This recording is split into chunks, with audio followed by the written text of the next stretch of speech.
Hey guys, welcome back to the channel. This is a story about what if Naruto reincarnated as an Otsutsuki.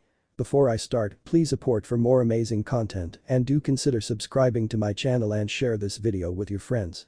This is written by Karmeganthedarkcloud and link in description and support writer. Let's start the video. Chapter 1. The Pure Lands. Naruto Uzumaki. The Rebirth of Otsutsuki. Snarling. Letter thinking. The battle between Naruto, Sasuke and Kagaya Otsutsuki was fierce and intense. The two shinobi fought with all their might, employing their most powerful techniques in an attempt to defeat the powerful goddess. Kagaya turned out to be an unbeatable adversary despite their best efforts. She dodged their attacks with ease and countered with devastating moves of her own, leaving Naruto and Sasuke struggling to keep up. She then changed the scenery and the world they were in, leaving their teammate and sensei behind. As the battle wore on, Naruto and Sasuke grew tired. Their chakra reserves were depleted and they could feel themselves weakening with each passing moment. Kagaya, on the other hand, remained as strong and powerful as before, seemingly unaffected by their attacks. Naruto and Sasuke were knocked to the ground by a massive wave of energy unleashed by Kagaya. But this final move, I will win and reclaim my precious chakra. Kagaya started to channel a ton of chakra as they struggled to stand up, getting ready to use her most potent move yet. Naruto and Sasuke exchanged a grim expression, knowing what was about to happen. They had fought valiantly, but it appeared that this battle would end in defeat. It appears that this is it, Sasuke. Naruto said to Sasuke as he prepared for the devastating blow. Sasuke was about to respond, but they both felt more chakra build up before Kagaya pointed her hands at them both. Kagaya unleashed her most lethal technique yet, the all-killing ash bones, with pinpoint precision. The bones rained down on the battlefield, forcing Naruto and Sasuke to dodge and weave to avoid them. Despite their best efforts, the two shinobi were knocked to the ground by some of the bones. As the bones penetrated the skins of the most powerful shinobi of their generation, both Naruto and Sasuke could feel the effects as they felt their organs turning to dust. Sasuke turned to his one and only best friend and said, "Damn, I didn't think it would end like this," as they both dropped to their knees. His mind was filled with flashbacks of his early years when his parents were still alive and he still looked up to his older brother. Naruto was in the same boat, reflecting on his past, the friendships he has made throughout the years, and the lives he has changed. Naruto and Sasuke suddenly felt a strange sensation spreading through their bodies, as if they were being pulled apart atom by atom. "Sasuke, what's happening to us?" Naruto asked, panic creeping into his voice. Sasuke's eyes widened in horror as he, too, felt his body start to disintegrate. "I don't know, Naruto," he replied, his voice barely above a whisper. I think this is it. Kagaya, she did it. She has won." As Naruto watched his hand disintegrate into dust, tears welled up in his eyes. "No, no, no," he whispered, trying to hold on to whatever was left of himself. "This can't be happening." Sasuke's expression was one of acceptance. He realized there was nothing they could do to stop it at this point. "It's okay, Naruto," he said calmly. "We fought bravely and did everything we could to protect our friends. That's all that matters." Naruto nodded, tears streaming down his cheeks as he felt his body fade away. "I just wish we could have done more," he said barely audibly. Sasuke reached out to grab Naruto's hand, but his fingers were caught in the dust. "Me, too," he said, barely above a whisper. They exchanged glances, their faces filled with sadness and regret. Their previous battles and adventures flashed before their eyes, and they both realized that this was the end of their journey. Naruto and Sasuke could feel the weight of the world slipping away from them as their bodies disintegrated into nothingness. The pain, struggles, and hardships they had endured now seemed trivial and insignificant. But, in the end, they both realized that it was their friendship that had kept them going all this time. They were proud of the bond they had forged and they knew that it would never truly fade away. Naruto and Sasuke felt a sense of calm wash over them as the last of their bodies vanished. They had given everything they had, fought with all their might, and stood together as true comrades in the end. Otsutsuki was hovering on top of a cliff overlooking the battlefield. Her gaze scanned the devastation caused by the fierce battle that had taken place. The dust of her resurrected grandchildren lay scattered on the ground, their lifeless bodies a testament to her power. However, Kagwa felt no sadness at their passing.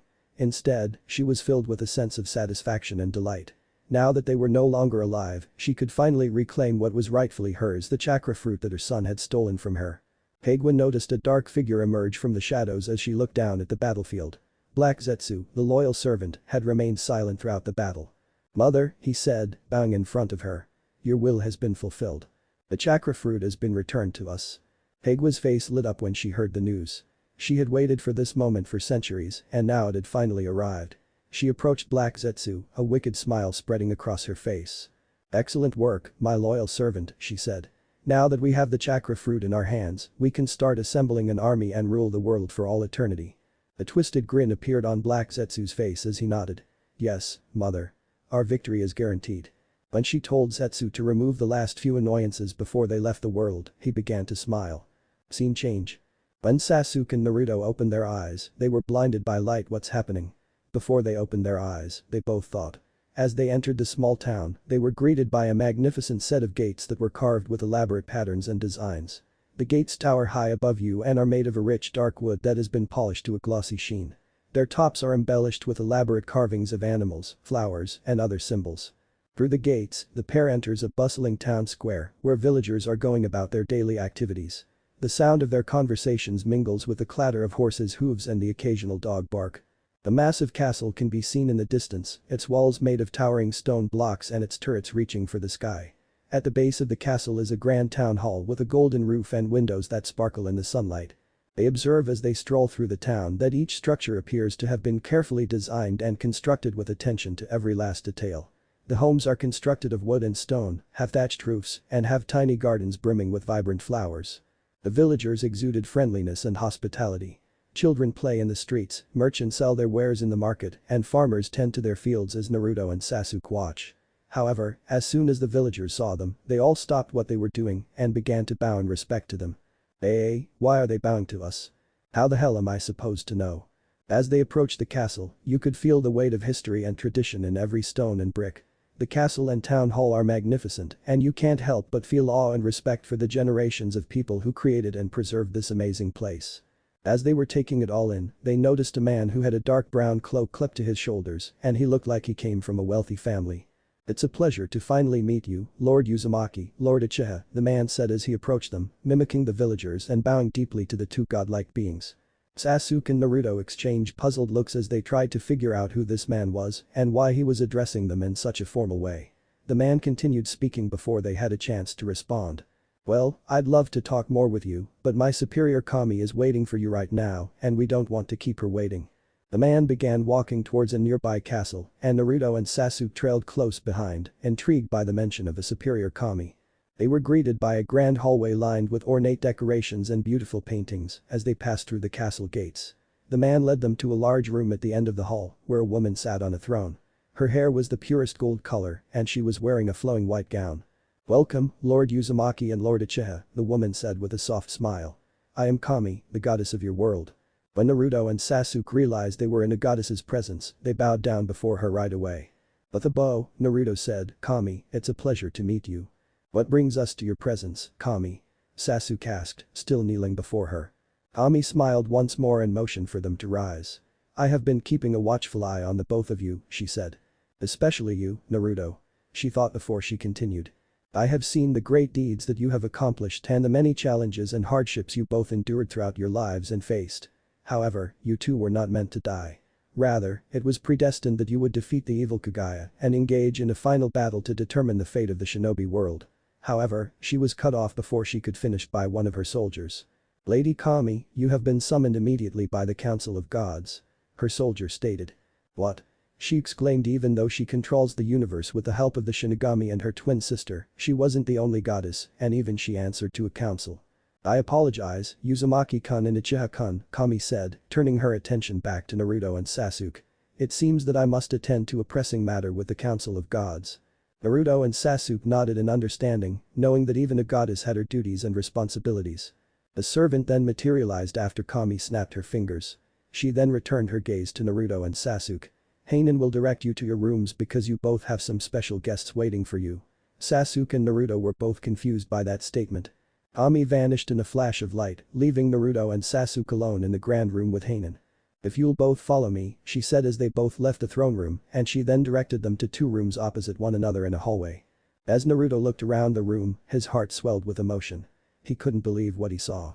His parents, whom he had never met, were standing before him, looking just as he had imagined they would. His master, Jiraiya, stood next to them with a proud grin on his face. Then, all four of the Hokages appeared, standing together as though they were anticipating his arrival. Zabuza and Haku were also present. Tears filled Naruto's eyes as he took it all in. He couldn't speak. He could only stare at the people he had admired for so long. Then he recognized a red-deeded woman with long flowing hair. He whispered, "Mom." As a lump developed in his throat. She turned to face him and gave him a warm smile.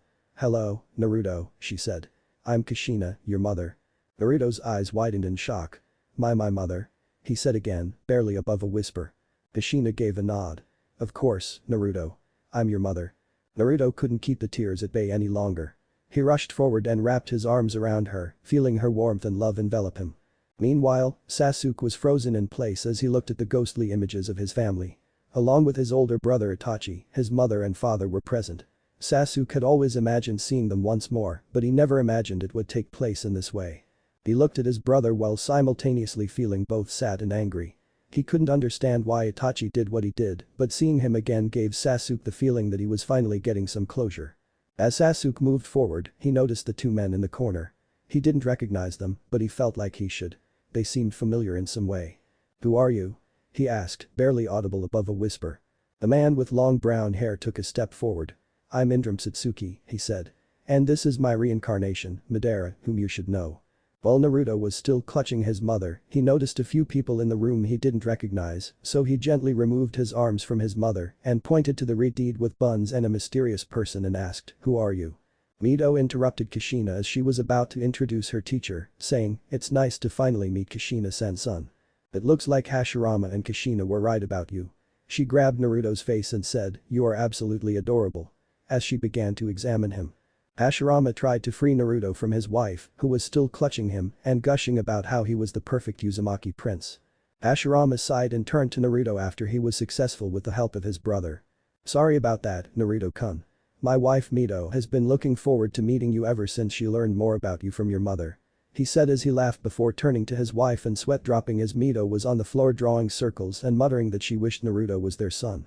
Naruto noticed another person approaching him after the commotion subsided.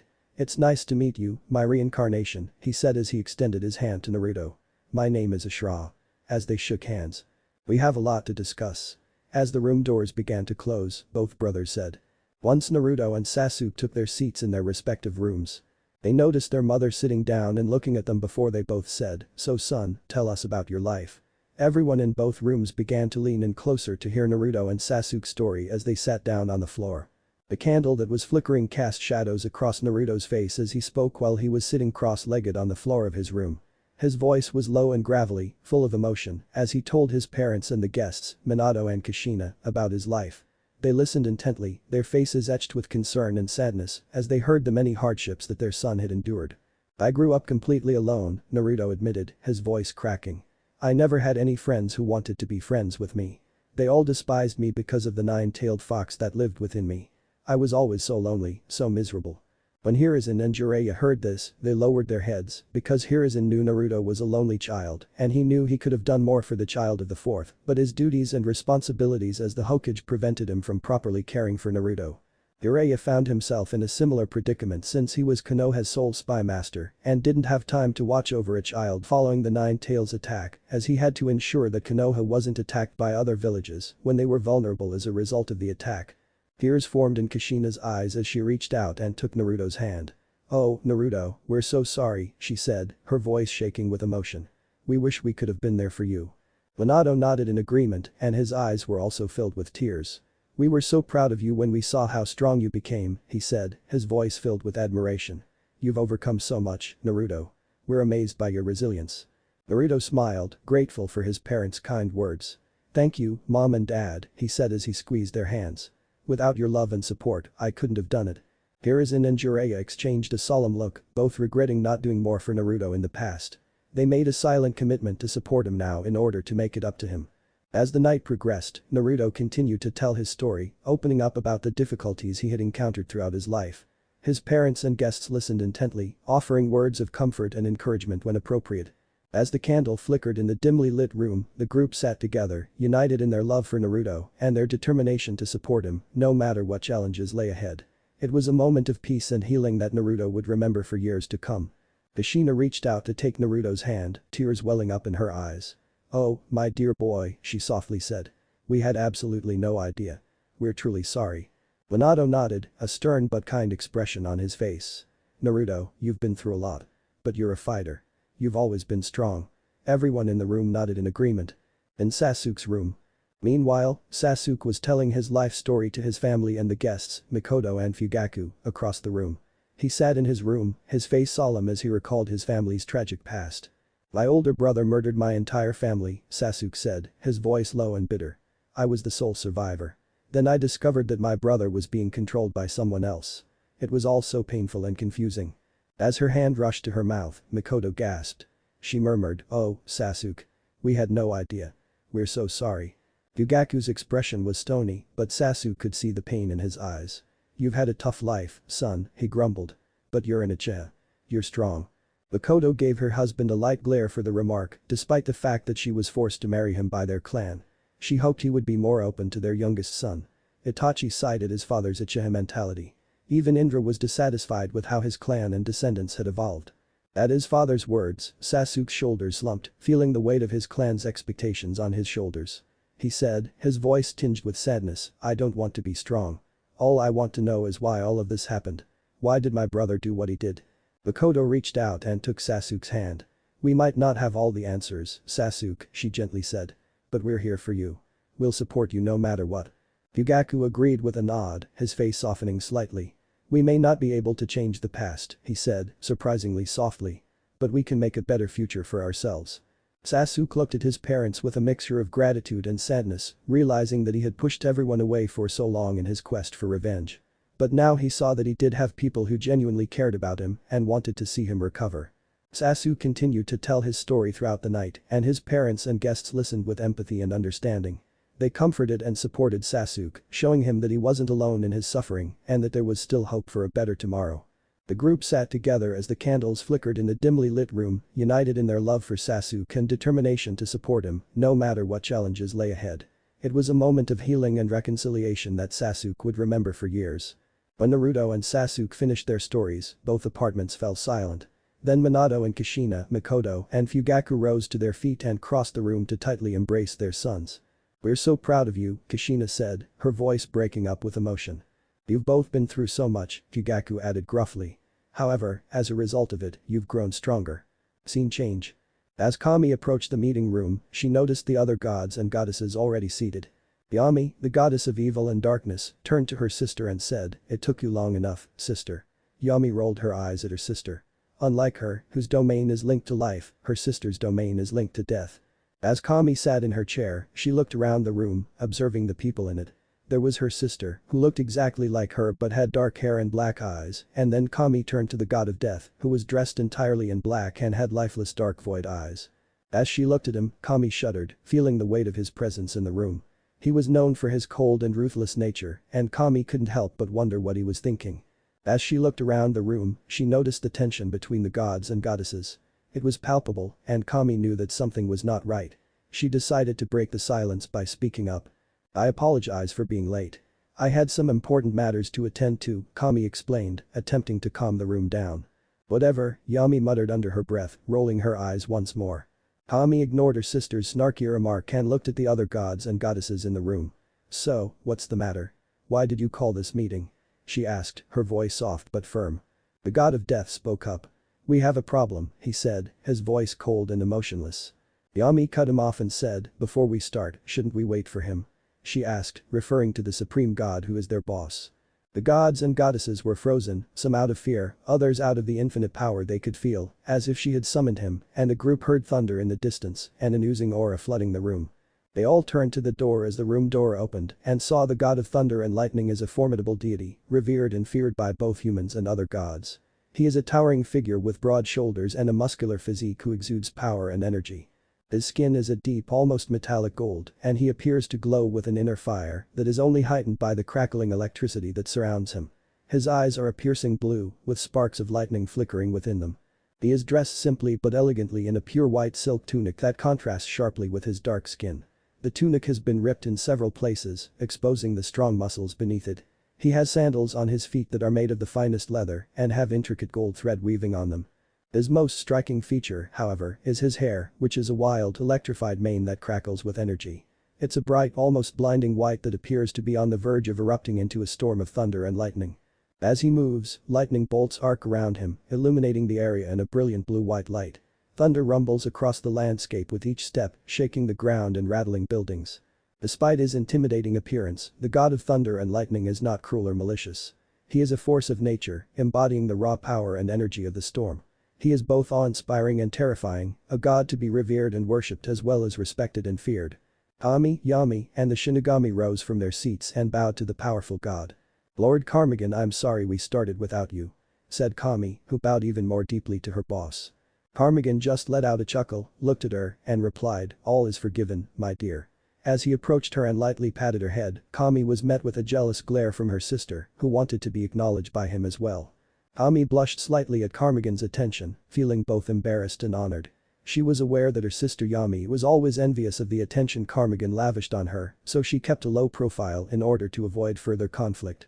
Yami, the goddess of evil and darkness, scowled at Kami's affectionate display from Karmegan, a bitter envy burning within her. Karmegan, the supreme god, looked around the room with a calm and measured expression. His eyes seemed to glow with an otherworldly intensity, like pools of molten gold. He gave them a small nod of recognition for their regrets before settling into the chair at the head of the table. We have a problem, the god of death repeated, his voice still cold and emotionless. There has been a disruption in the cycle of life and death. Due to the infinite Tsukiyomi. Karmegan leaned forward in his chair, his brow furrowed in concern. This is a serious matter. We must act quickly to restore the universe's balance. The thunder and lightning god spoke up, his voice booming like a thunderclap. We need a plan to stop Otsutsuki, who recently won by killing the child of prophecy. Knowing that it wasn't supposed to end like this. The Shinigami, Kami, and Yami all nodded and began to brainstorm some ideas. Yami stood up and addressed the group. Lord Karmegan, I have an idea that might assist us in resolving this crisis. She spoke with false confidence, attempting to conceal her nervousness. The room fell silent again as everyone pondered Yami's words. After a few moments, Karmegan broke the silence. Then what do you propose we do? He asked, looking to the goddess of darkness for an answer. The goddess of evil hesitated for a moment before speaking again. We could send Naruto or Sasuke back in time, but we'd have to replace their current bloodlines with new ones that didn't exist in the past. Kami spoke up, her eyes widening with concern. But that would mean altering their entire history. Who knows what kind of ramifications that could have. The Shinigami agreed with a nod. Indeed. We must be careful not to cause any major disruptions in the timeline. We can't afford to make things worse. Karmegan leaned back in his chair, his mind racing. We don't have any other options, he finally admitted. We must do whatever it takes to bring the universe back into balance. However, we must proceed with caution. Karmegan chimed in once more. You have a good plan, Yami. I think it's worth exploring. However, we must proceed with caution because time travel can be unpredictable and dangerous. Once again, the group fell silent, each lost in their own thoughts. The task ahead of them was daunting, but they knew they had to succeed. The fate of the universe rested in the Shinobis's hands. Everyone left the meeting after the Supreme God told them something. As she was leaving, Yami's face lit up with a sense of accomplishment and she smiled at Karmegan, feeling a rush of joy and validation. For a brief moment, she forgot about Kami's jealousy and basked in the glow of Karmegan's approval. Kami smiled as she noticed her sister's sudden change in mood, happy to see her sister finally getting the recognition she deserved.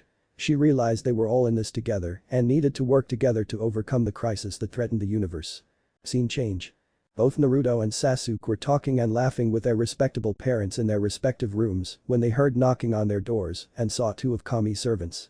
Excuse me, Lord Uzumaki, but Kami requires your presence. Excuse me, Lord Uchiha, but Kami requires your presence. Both Naruto and Sasuke were disappointed because they wanted to continue catching up with their parents, but they knew that one does not define a goddess' request or order. Naruto and Sasuke walked down the long corridor that led to Kami, the goddess of creation's throne room. They both felt disappointed as they were in the middle of a conversation with their parents. The two friends knew better than to question the goddess's authority. They had been raised to respect the gods and they understood that Kami's requests were not to be taken lightly. Even so, they couldn't help but feel a sense of loss as they had been catching up with their parents for the first time in years. They entered the throne room and found Kami seated on her throne, flanked by two other deities. Naruto and Sasuke bowed their heads in respect before them. With a nod of her head, Kami acknowledged their presence. Rise, my children, she said. I've summoned you both back here for an important mission. Both friends exchanged glances. She then motioned to her sister, who walked forward and said, after much deliberation, we, the gods and goddesses, have decided to send one of you back in time to prevent the resurrection of Otsutsuki. Naruto and Sasuke both stood up and Naruto bravely inquired, but why only one? Sending Sasuke and I together would be more sensible, right? Unfortunately, we only have enough power to send one of you, not to mention that sending both of you could cause a timeline collision and disrupt the timeline, the Shinigami replied. Both of them nodded. I think we should send you Naruto, Sasuke said after looking at Naruto. He realized how he had treated him after talking with his family. What? Naruto exclaimed, what about you, Sasuke? You can stop your clan's massacre if you go back in time. He wholeheartedly believed Sasuke deserved this chance, as he, too, did not want to abandon his parents after 18 years apart. They argued about who should go back in time. Ami raised her hand, effectively silencing the two young men. This is not your decision to make, she stated firmly. It is ours. And after much deliberation, we have decided that Naruto will be the one to travel back in time. Accepting the decision, Sasuke nodded. He was confident Naruto could handle the mission and make the most of this opportunity. Naruto, on the other hand, was filled with both excitement and trepidation. He was honored to be chosen, but the prospect of traveling back in time to stop an enemy as powerful as Kagaya was terrifying. Ami was confident in her decision. I believe we should give Naruto some time with his family and friends. Surprisingly, this came from Yami. Ami agreed, and after she snapped her fingers, everyone from both families and guests appeared, then she and her fellow gods and goddesses left. It was a tense moment in the air as the Uchiha family arrived. Everyone was wary and no one knew what to expect. But when Hashirama and Madara hugged, it was as if a weight had been lifted from the room. The two friends had come a long way since they were enemies, and their mutual love and respect was palpable. Kushina approached Mikoto cautiously, her heart full of mixed emotions. Knowing that Mikoto hadn't been there for Naruto after she had passed away made her feel a little resentful of her. But as Mikoto returned her embrace, Kushina felt a wave of forgiveness and healing wash over her. Minato and Fugaku shook hands, and while there was still some tension between them, they both knew they had to put their differences aside for the sake of the greater good. Hiruzen, on the other hand, couldn't bear looking at Fugaku after what had happened to the Uchiha clan. He was filled with regret because he knew he had failed them as their leader. Aburama kept a close eye on the Uchiha family, scanning their every move. He was wary and suspicious, knowing full well the dangers that the Uchiha clan posed. As Indra approached Ashura, the room was filled with love and brotherhood. They both had long since forgiven each other. Itachi approached Naruto and placed his hand on his shoulders, saying, "You did a good job, Naruto-kun." As everyone talked and laughed, the tension that was there earlier vanished, but unfortunately their time was gone as Kami, her fellow gods, and her boss appeared. "It's almost time, Naruto-kun," Kami informed everyone. Karmegan approached Naruto, his eyes glowing with a strange energy. Naruto was tense, unsure of what was about to happen. The god reached out and placed his hand on Naruto's forehead, and in an instant, Naruto's hair began to change. At first, it was just a subtle shift in color, from bright blonde to a darker shade. But then his hair began to grow rapidly, cascading down his back in a tangled mess. He could feel the weight of it pulling at his scalp, and he instinctively reached up to brush it away from his face. But it was no use. His hair was now a wild, unkempt mess, falling in waves down to his waist. And yet, it was also strangely beautiful, with streaks of dark red woven throughout the black strands. Naruto was stunned, unable to believe what he was seeing. As he looked around, he could see that everyone else was equally shocked. The Hokages and their families, the Uchiha clan, and even his own master, were staring at him in amazement. He could hear whispers and murmurs all around him, but he couldn't quite make out what they were saying. Then, Karmegan spoke. "This is a gift, Naruto," he said, his voice echoing through Naruto's mind. "It will give you the power you need to complete your mission." Naruto didn't know what to make of it. He could feel the weight of his new hair pulling at his scalp, and his skin felt strange, as if it had been altered in some way. He touched his face, and it was then that he realized his once peachy skin had become a bit lighter, now matching the Uchiha clan. But the most striking change was in his eyes. He slowly opened them, revealing that his once bright sky blue eyes had been replaced with dark blue, like the deep ocean. It was as if the sea itself was now reflecting in his gaze. Karmegan stood tall, his commanding presence exuding an otherworldly radiance. His eyes, a deep gold, scanned the group before him as he spoke with authority. "I have altered your blood," he said, his voice carrying a weight that demanded attention. "You now have 25% of Ashura's Otsutsuki blood, 25% of Indra's Otsutsuki blood, and 25% each of Mito Uzumaki and Yoriichi Tsujikini, the first Uzukage." Kushina was the first to speak up, her voice full of confusion and anger. "Hey. Why did you change my Musuko blood and appearance?" she demanded as she took a few steps forward, her fists clenched at her sides. Minato stepped in quickly, restraining his wife and bowing deeply to the god. "Excuse my wife, my lord, please don't take offense," he said, his voice laced with deference and respect. But Karmegan merely raised his hand, silencing the fourth Hokage. "It's fine, Minato-san," he said gently but firmly. He then turned to face the rest of the group, his gaze sweeping over each individual. I changed Naruto-san's blood because having two of the same person in the same timeline can result in paradoxical situations, he explained. It's critical to change the appearance and blood of the time traveler so that their presence in the past does not cause confusion or mistaken identity, which could lead to disastrous consequences. He paused for a moment, allowing his words to sink in, before continuing. Additionally, by blending blood from multiple sources, we can help ensure that the time traveler does not upset the balance of power in the past and potentially alter the course of history. With his explanation given, Karmegan turned and walked away, leaving the group to process the information he had given them. Knowing that it was time, Kami clapped her hands. As Minato and Kushina became transparent, they realized their time was running out, so everyone in the group gave them space to talk to Naruto. Minato and Kushina looked at their son with love and pride, tears welling up in their eyes. Naruto's heart ached at the prospect of losing them again, but he tried to keep his tears at bay and remain strong. Kushina was the first to speak, her voice shaking with emotion. "Naruto, my dear boy. You've developed into such a strong and caring young man. We are extremely proud of you." Minato pressed his hand against Naruto's shoulder, his voice choking with emotion. "You have a bright future ahead of you. You'll do great things and make us all proud." Naruto could feel his throat tightening and tears welling up in his eyes. He had spent so long without his parents, and now that they were finally with him again, he knew he would have to let them go once more. Kushina took a step forward and wrapped her arms tightly around Naruto. "Remember that we love you, Naruto. Always and forever." Minato joined in the embrace, his voice hoarse with emotion. "And we will always be with you, keeping an eye on you." As they slowly began to fade away, Naruto felt a sense of overwhelming sadness wash over him. He knew that he would miss them dearly, but he also knew that their love and guidance would always be with him. Naruto watched in disbelief as his parents, Minato and Kushina, faded into oblivion. He couldn't believe he'd only just met them and they were already leaving him. Hashirama and Mito approached him as he struggled to hold back his tears. "We are so proud of you, Naruto, my boy," Hashirama said softly. "Just as we predicted, you have developed into a strong and courageous ninja." Stepping forward, Mito touched Naruto's shoulder.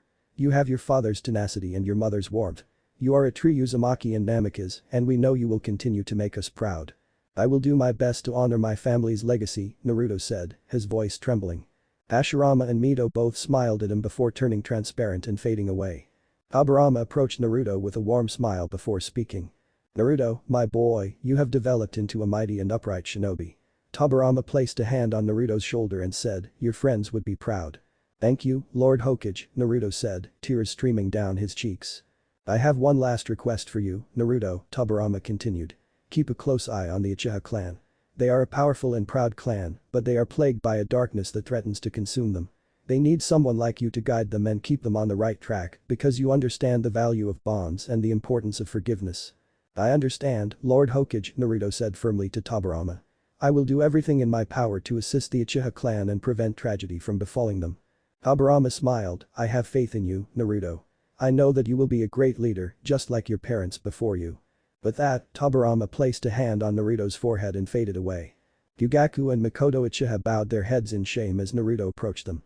Naruto gave them a small smile, but he could sense the regret and sorrow in their eyes. "We owe you an apology, Naruto," Fugaku admitted, his voice tinged with regret. "Our son, Sasuke, treated you poorly. His hatred consumed him, and it clouded his judgment. Our failure as parents to guide him was to blame." Mikoto raised her voice shaking with emotion. "We are so sorry, Naruto. We should have done more to keep Sasuke from taking that dark path. We should have protected him from the darkness." Naruto nodded, understanding the pain of losing a loved one to hatred. "I forgive you," he said softly, placing both of his hands on their shoulders. "I understand that Sasuke's actions were not entirely his own." Fugaku and Mikoto looked up at Naruto, tears in their eyes. "Thank you very much, Naruto," Fugaku said, his voice choking with emotion. "We are grateful for your forgiveness," Mikoto said as they faded away, kissing Naruto on the cheek. Madara approached Naruto, placing his hand on his shoulder and speaking softly. "Naruto, I need to tell you something important." Naruto faced him, his eyes wide with curiosity and concern. "Black Zetsu is a master manipulator," Madara continued. "He was the one who manipulated me into starting the fourth great ninja war. He wants nothing more than to resurrect his mother, Kagaya, and he'll go to any length to do so." Naruto's expression darkened as he listened to Madara's warning. "What can I do to stop him?" Madara gave Naruto a sad smile. "Naruto, keep an eye out for him. Don't put your trust in him and don't let him get too close. He's a dangerous foe who will go to any length to achieve his objectives." Naruto nodded, understanding the seriousness of the situation. I'll be cautious, Madara. Madara smiled at him before becoming transparent and fading away, leaving Naruto with a heavy heart. Naruto faced Jiraiya and Hiruzen, both of whom were filled with remorse. Jiraiya cleared his throat and spoke first. I apologize for not being there for you when you needed me the most, Naruto. I abandoned you, and I know I failed you as your godfather and mentor. And I apologize for not doing enough to protect you, Naruto, Hiruzen added.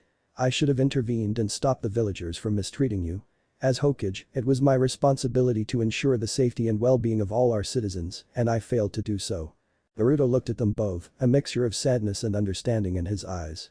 He knew they were both fighting their own battles and doing the best they could with the resources they had at the time. He bore no ill will toward them and accepted their apologies with a nod. It's fine, Jiraiya-sensei, Hiruzen-sama. I know you both did your best. And I appreciate everything you've done for me, Naruto said with a small smile. Both Jiraiya and Hiruzen exhaled a sigh of relief, thankful for Naruto's forgiveness. They both knew they had let him down, and as they faded away, it weighed heavily on their hearts. Sasuke bowed low in shame in front of Naruto. Tears streamed down his face as he struggled to find the right words to say. I'm sorry, Naruto, he finally said, his voice breaking. I'm sorry for everything I've done to you. I'm sorry I hurt you, and I can't make it right, but please forgive me. Naruto's expression softened as he looked at Sasuke. He could see the pain and regret on his friend's face, and he knew Sasuke meant it when he apologized. I forgive you, Sasuke, Naruto said softly, his hand resting on his shoulder. However, you don't require my forgiveness. You must forgive yourself. Sasuke nodded, his tears still falling. I'll try, he whispered. Suddenly, Sasuke's eyes widened in realization. Naruto, there's something you have to do. You must prevent the massacre of the Uchiha clan. You must save my mother. Please promise me you'll do it, Naruto. Naruto nodded, his eyes filled with resolve. I swear to you, Sasuke. I will not let your mother die, and I will do everything in my power to avert the massacre. Sasuke breathed a sigh of relief and relaxed his shoulders slightly. Thank you, Naruto, he said, barely above a whisper, before fading away as well. Naruto approached Itachi with respect in his eyes. Even after learning the truth about Itachi's past, he had always admired him. Itachi had made the difficult decision to defend his village, even if it meant sacrificing everything he cared about. Itachi-san, Naruto mumbled. I'm not sure if I can do it. I'm not sure if I'm strong enough. Itachi gently rested his hand on Naruto's shoulder. You are the only one who can bring the shinobi world together, Naruto. You have the ability to alter the course of history. Don't be afraid to make difficult choices. You must reunite the shinobi world, as Hashirama and you did before. Naruto nodded, his eyes filled with determination. I'm not going to let you down, Itachi-san. I'll do everything in my power to bring the shinobi world back to peace. Itachi smiled softly. I believe in you, Naruto. And with that, he turned transparent and began to fade away. Naruto watched in silence as Itachi disappeared, feeling the weight of his words on his shoulders.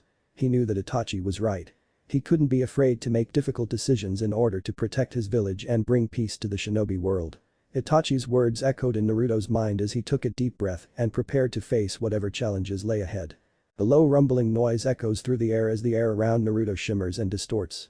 A swirling vortex of light appears in front of him, growing wider and brighter with each passing second. As the portal expands, you can see that it is composed of countless tiny particles, each of which glitters and sparkles in the shifting light. They appear to be moving in unison, as if guided by an unseen force. The portal's center is a blinding, radiant white that is almost too bright to look at directly. Naruto could feel the warmth and energy emanating from it as he approached, similar to standing in front of a bonfire on a cold night. The edges of the swirling vortex appear to blur and distort as the portal expands to its full size, like looking through a funhouse mirror. Naruto could feel the portal's pull as he approached it, like a powerful magnet drawing him in. He can see sparks of electricity arising from the portal's edges, and the air around him crackles with energy. Naruto stood in front of the portal, his heart pounding with anticipation and nerves. But he was determined to follow through, to make the most of this chance that Kami had given him. Kami approached him, holding 4 animal summoning seals, just as he was about to take another step forward. Naruto accepted them with a grateful bow and held them close to his chest. Thank you, Kami-sama, he said, his voice filled with emotion. Kami gave him a warm smile. Use them wisely, Naruto. In the coming battles, these creatures will be your allies and companions. May they serve you well. She then touched his head, sending him a special gift that will come in handy. He took a deep breath and took a step forward, feeling the cool breeze of the portal rush over him. The world around him began to blur and twist, colors swirling and merging until all he could see was a bright glowing light. And then, in an instant, he was through. With a loud, echoing boom, the portal closed behind him, leaving Naruto alone in a strange, new world. He took in his surroundings as he looked around. The air was thick and humid, the sky was a deep blue, and the ground beneath his feet was thick tangled vines and lush green foliage. The portal shimmered and crackled with energy as a powerful figure approached. As the light faded, the first thing that became visible was a shock of midnight black hair streaked with fiery red, jutting out in all directions as if it had its own mind. The hair was followed by piercing, dark blue eyes that were as deep and clear as the ocean waves on a sunny day. As Naruto emerged from the portal, he was bathed in a pulsating light that seemed to emanate from within the portal itself, lending him an almost ethereal quality. He was clad in a unique and powerful ensemble, a blend of a shinobi and samurai outfit that combined the best of both worlds. The outfit was designed to provide him with stealth and agility, while also providing him with protection and durability in battle. Naruto wore a fitted black bodysuit made of lightweight, breathable material that allowed him to move freely. He wore a set of armor made of metal or leather plates that were tied together with thick cords or straps over the bodysuit. The armor covered his chest, shoulders, arms, and legs, protecting him from attacks while still allowing for mobility. The armor had a ninja aesthetic, with sharp angular plates that looked like the edges of throwing stars or kunai knives. The armor also had hidden pockets and compartments, allowing Naruto to carry small tools and weapons for easy access. A pair of black boots made of sturdy leather completed the outfit, providing traction and support for Naruto during combat. The boots had small spikes or blades on the soles that allowed him to climb walls and make quick attacks. Naruto's outfit exuded power and authority as he stepped confidently out of the portal. It was clear that he was a formidable warrior, one who combined the skills and techniques of both shinobi and samurai to devastating effect. The forest was thick, the trees towering high above Naruto's head. He took in the lush greenery and peaceful tranquility that surrounded him as he looked around. The only sounds he could hear were the rustling of leaves and the chirping of birds. Naruto knelt down and placed his palm on the ground, feeling compelled to assess his surroundings. He closed his eyes and concentrated, sending a chakra pulse through the earth's soil, allowing it to travel for 200 yards in all directions. Naruto's senses were tingling as the chakra passed through the earth. He felt a life force nearby, a few meters away from where he was. It was a reassuring sign that he was close to the safety of the Leaf Village. Slowly, Naruto stood up, brushing off the dirt and leaves from his outfit. As he straightened up, he noticed a small object falling from his armor. He reached out instinctively and grabbed it before it hit the ground. Curious, he opened his hand and looked at what he had caught. It was a letter, in the form of a thin, wide envelope bearing only his name. Naruto tore open the envelope with trepidation and began reading its contents. The words on the page were written in a neat, elegant hand that he recognized all too well. Naruto-kun, the letter began. We sent you here 6 months before the Third Shinobi War started, knowing you needed time to learn and master your new bloodline and the gifts we bestowed upon you. You will find a seal in your shinobi compartment that will allow you to stop time for yourself, creating a training chamber where you can hone your skills and push your limits. Use it wisely, Naruto-kun. Your fate awaits. Naruto's chest heaved as he took a deep breath, the cool forest air filling his lungs. Exhaling slowly, he took in his surroundings, scanning the area for a suitable spot to build his home. He wanted a place that was secluded, hidden away from prying eyes and the chaos of the world he lived in. After a few moments, he spotted a clearing in the distance, nestled between 2 large oak trees. It was a perfect spot surrounded by the natural beauty of the forest, yet close enough to the Leaf Village to be convenient. He made his way towards the clearing, each step deliberate and purposeful. Once he arrived, he surveyed the area, making sure it was safe from any lurking danger. Satisfied that it was, he began to prepare the ground for his new home. Naruto knelt down and placed his palm on the earth, channeling his chakra through his body and into the soil. He performed a quick succession of hand seals, finishing off with the serpent hand sign. The earth beneath his boots trembled as branches and twigs started to sprout and grow rapidly, forming the foundation and walls of his new home. The house was small, but cozy, with a thatched roof and windows that let in plenty of natural light. As he stepped inside, Naruto could feel the peace and tranquility of the forest enveloping him. He walked around, admiring his handiwork, a simple yet sturdy structure that would provide him with shelter and a place to call his own. He smiled, feeling a sense of pride in what he had accomplished. Naruto made his way to the back of the house, where he had created a small stream of running water using his jutsu. He cupped his hands and drank from the stream, relishing the cool, fresh taste. Scene change. Black and White Zetsu stood before Madara, discussing their plans for the upcoming war. But their true intentions were kept hidden from him because they had their own secret agenda. Do you think we should tell him, brother? White Zetsu spoke quietly to his dark counterpart. No, said Black Zetsu. We must keep this plan to ourselves. Kagaya's revival must not be jeopardized in any way. As they continued to discuss their strategy with Madara, the two Zetsu's thoughts drifted to their hidden goal. They knew Kagaya was the key to gaining access to the ultimate power, the infinite Tsukiyomi. Their plan was to resurrect their mother and free her from prison, utilizing her immense strength to aid in her quest for global dominance. They had planned this for a long time and were willing to go to any length to achieve their goal. They also knew they couldn't reveal their plans to anyone else for fear of being discovered and foiled. So they kept their true motives hidden and worked in the shadows, waiting for the ideal moment to carry out their plan. As their conversation with Madara came to an end, the Zetsu's thoughts were fixed on their goal. They knew the road ahead was dangerous and uncertain, but they were determined to succeed at any cost. For the sake of their mission and their own survival, they would go to any length to bring Kagaya back to life and unleash her power on the world. Scene change. Naruto stood in the middle of a large training area, sweat beading on his brow as he stretched his muscles. He'd decided to devote today's workout to increasing his strength and speed, and he was eager to push his body to its limits. Naruto took a deep breath and began a series of jumping jacks, his movements precise and controlled.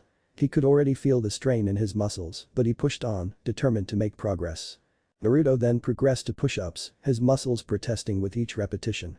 He clenched his teeth and pushed harder, the burn spreading through his arms and chest. After performing several sets of push-ups, Naruto switched to squats, his legs burning as he lowered and raised himself. He concentrated on keeping his movements smooth and controlled, as well as his breathing deep and even. Naruto's mind raced as he worked, thinking about how far he had come and how far he still had to go. He knew it would take time and effort to improve his strength and speed, but he was determined to succeed. After what seemed like hours of intense physical training, Naruto collapsed onto the ground, panting and sweating profusely. He closed his eyes and concentrated on his breathing, wishing for his body to relax and heal. Naruto slowly rose to his feet and resumed his training after several minutes of rest. This time, he concentrated on speed and agility, practicing his hand seals with lightning-fast movements that blurred his arms. Naruto felt his body becoming more in tune with his movements as he moved, his speed and strength increasing with each passing moment. He knew he still had a lot of work to do, but he also knew he was making progress. Naruto collapsed onto the ground once more, exhausted but content. He knew that tomorrow would bring new challenges and opportunities to improve, but for the time being, he was content to rest and recover, his body and mind both focused on his objectives. Scene change. Hiruzen Sarutobi, the third Hokage of Konohagakure, sat at his desk in his office, surrounded by his three elders. Dansum Shimura, Kaharu Udatane, and Homura Mikoto. The tension in the room was palpable as they discussed the upcoming Third Shinobi World War. Hiruzen sighed deeply and reclined in his chair. "I don't like the way things are looking," he said. "The other nation's aggression is increasing by the day, and it's only a matter of time before we're drawn into this war." Dansum, his eyes narrowing, spoke up. "We have to be ready for anything. Our village must be protected at all costs." Kaharu nodded in agreement. "We should begin mobilizing our forces and gathering intelligence on other nations' movements. We also need to think about our alliances," Homura added. "On whom can we rely to fight alongside us?" Hiruzen stroked his beard thoughtfully. "All points are valid. But we must not overlook the consequences of war. We'll be sending young men and women to their deaths while also endangering the lives of our civilians." Dansum scoffed. "War is never pretty, Hiruzen. But sometimes it's necessary for the survival of our village." Hiruzen sighed again, knowing that Dansum's words held some truth. He moved his gaze to Kaharu and Homura. "I'll need both of you to gather as much intelligence on our adversaries as you can. And Dansum, I want you to start recruiting and training our shinobi for the coming battle." The three elders nodded in agreement and the meeting came to an end.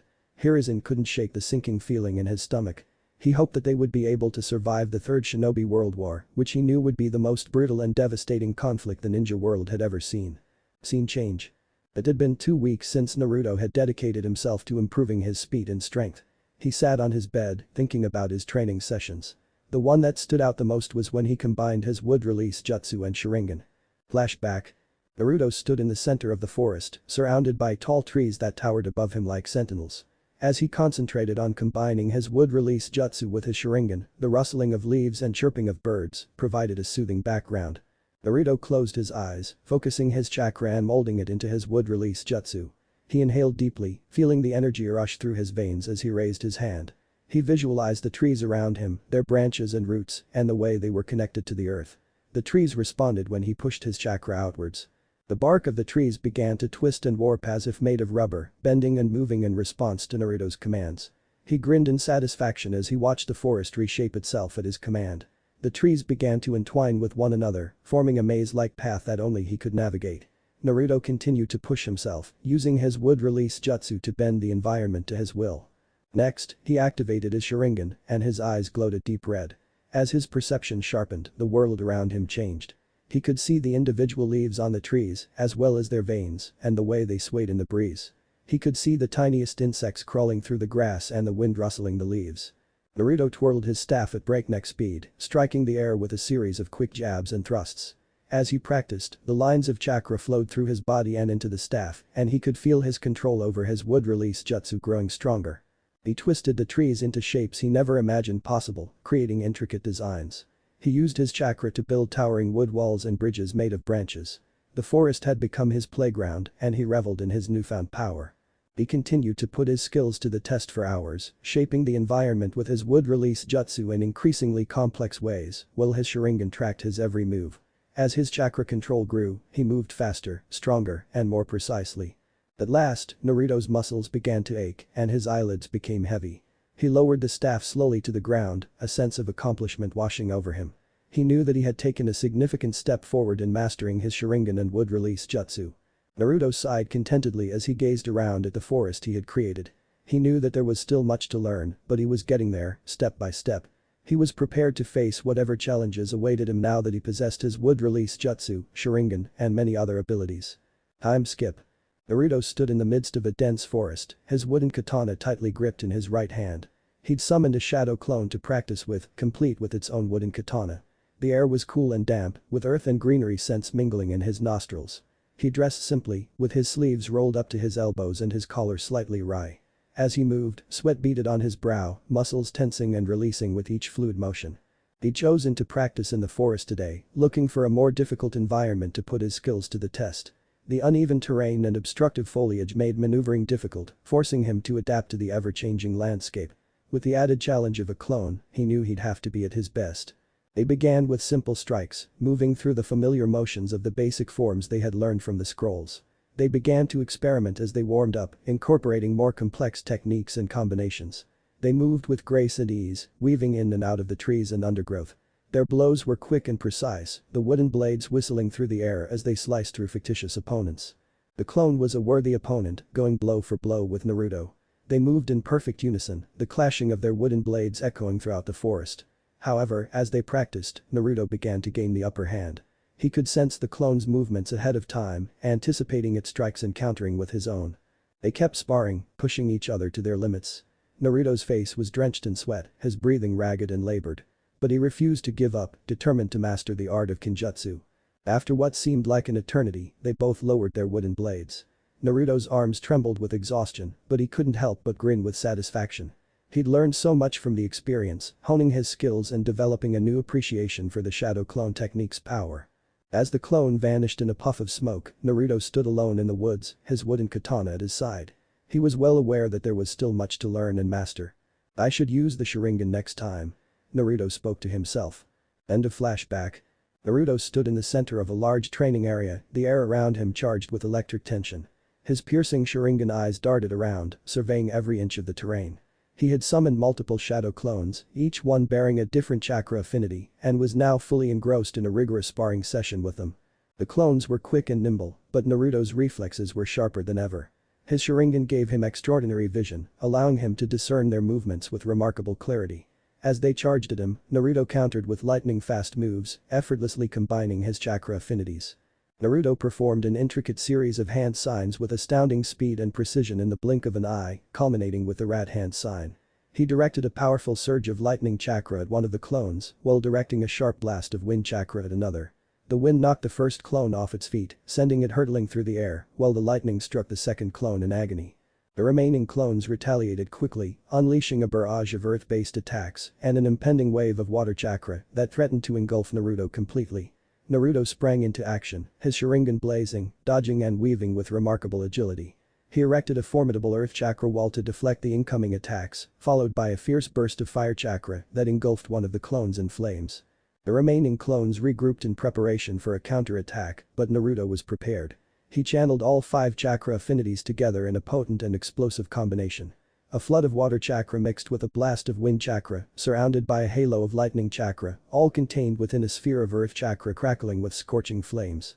Naruto let out a fierce battle cry before unleashing his ultimate attack with all of his might. The clones were flung in all directions, dissipating into nothingness in a cloud of smoke. Naruto stood in the center of the training ground, his chest heaving with exhaustion but tinged with elation. He had mastered all 5 chakra affinities and could now mix them at will with astounding accuracy and power. Naruto caught his breath as he realized he still had a lot to learn, but he was eager to face the challenges that lay ahead. Scene change.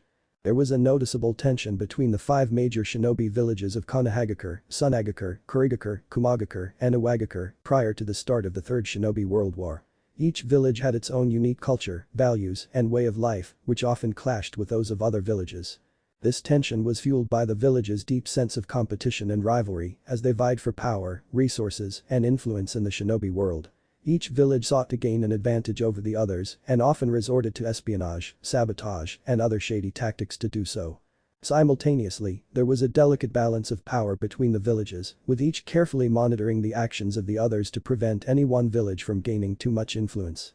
A delicate web of alliances, treaties, and agreements that were frequently renegotiated and re-evaluated helped to maintain this balance.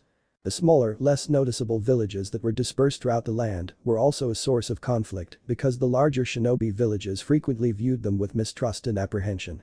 These smaller villages housed skilled and capable shinobi who were fiercely devoted to their respective communities, despite not being as powerful or influential as the larger shinobi villages.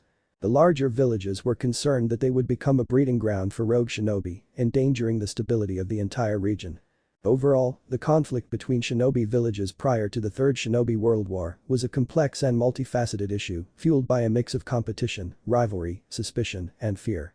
It was a time of great uncertainty and instability in the shinobi world, with war always looming on the horizon. Naruto's eyes fluttered open gradually, revealing dark bluer eyes that sparkled in the morning light.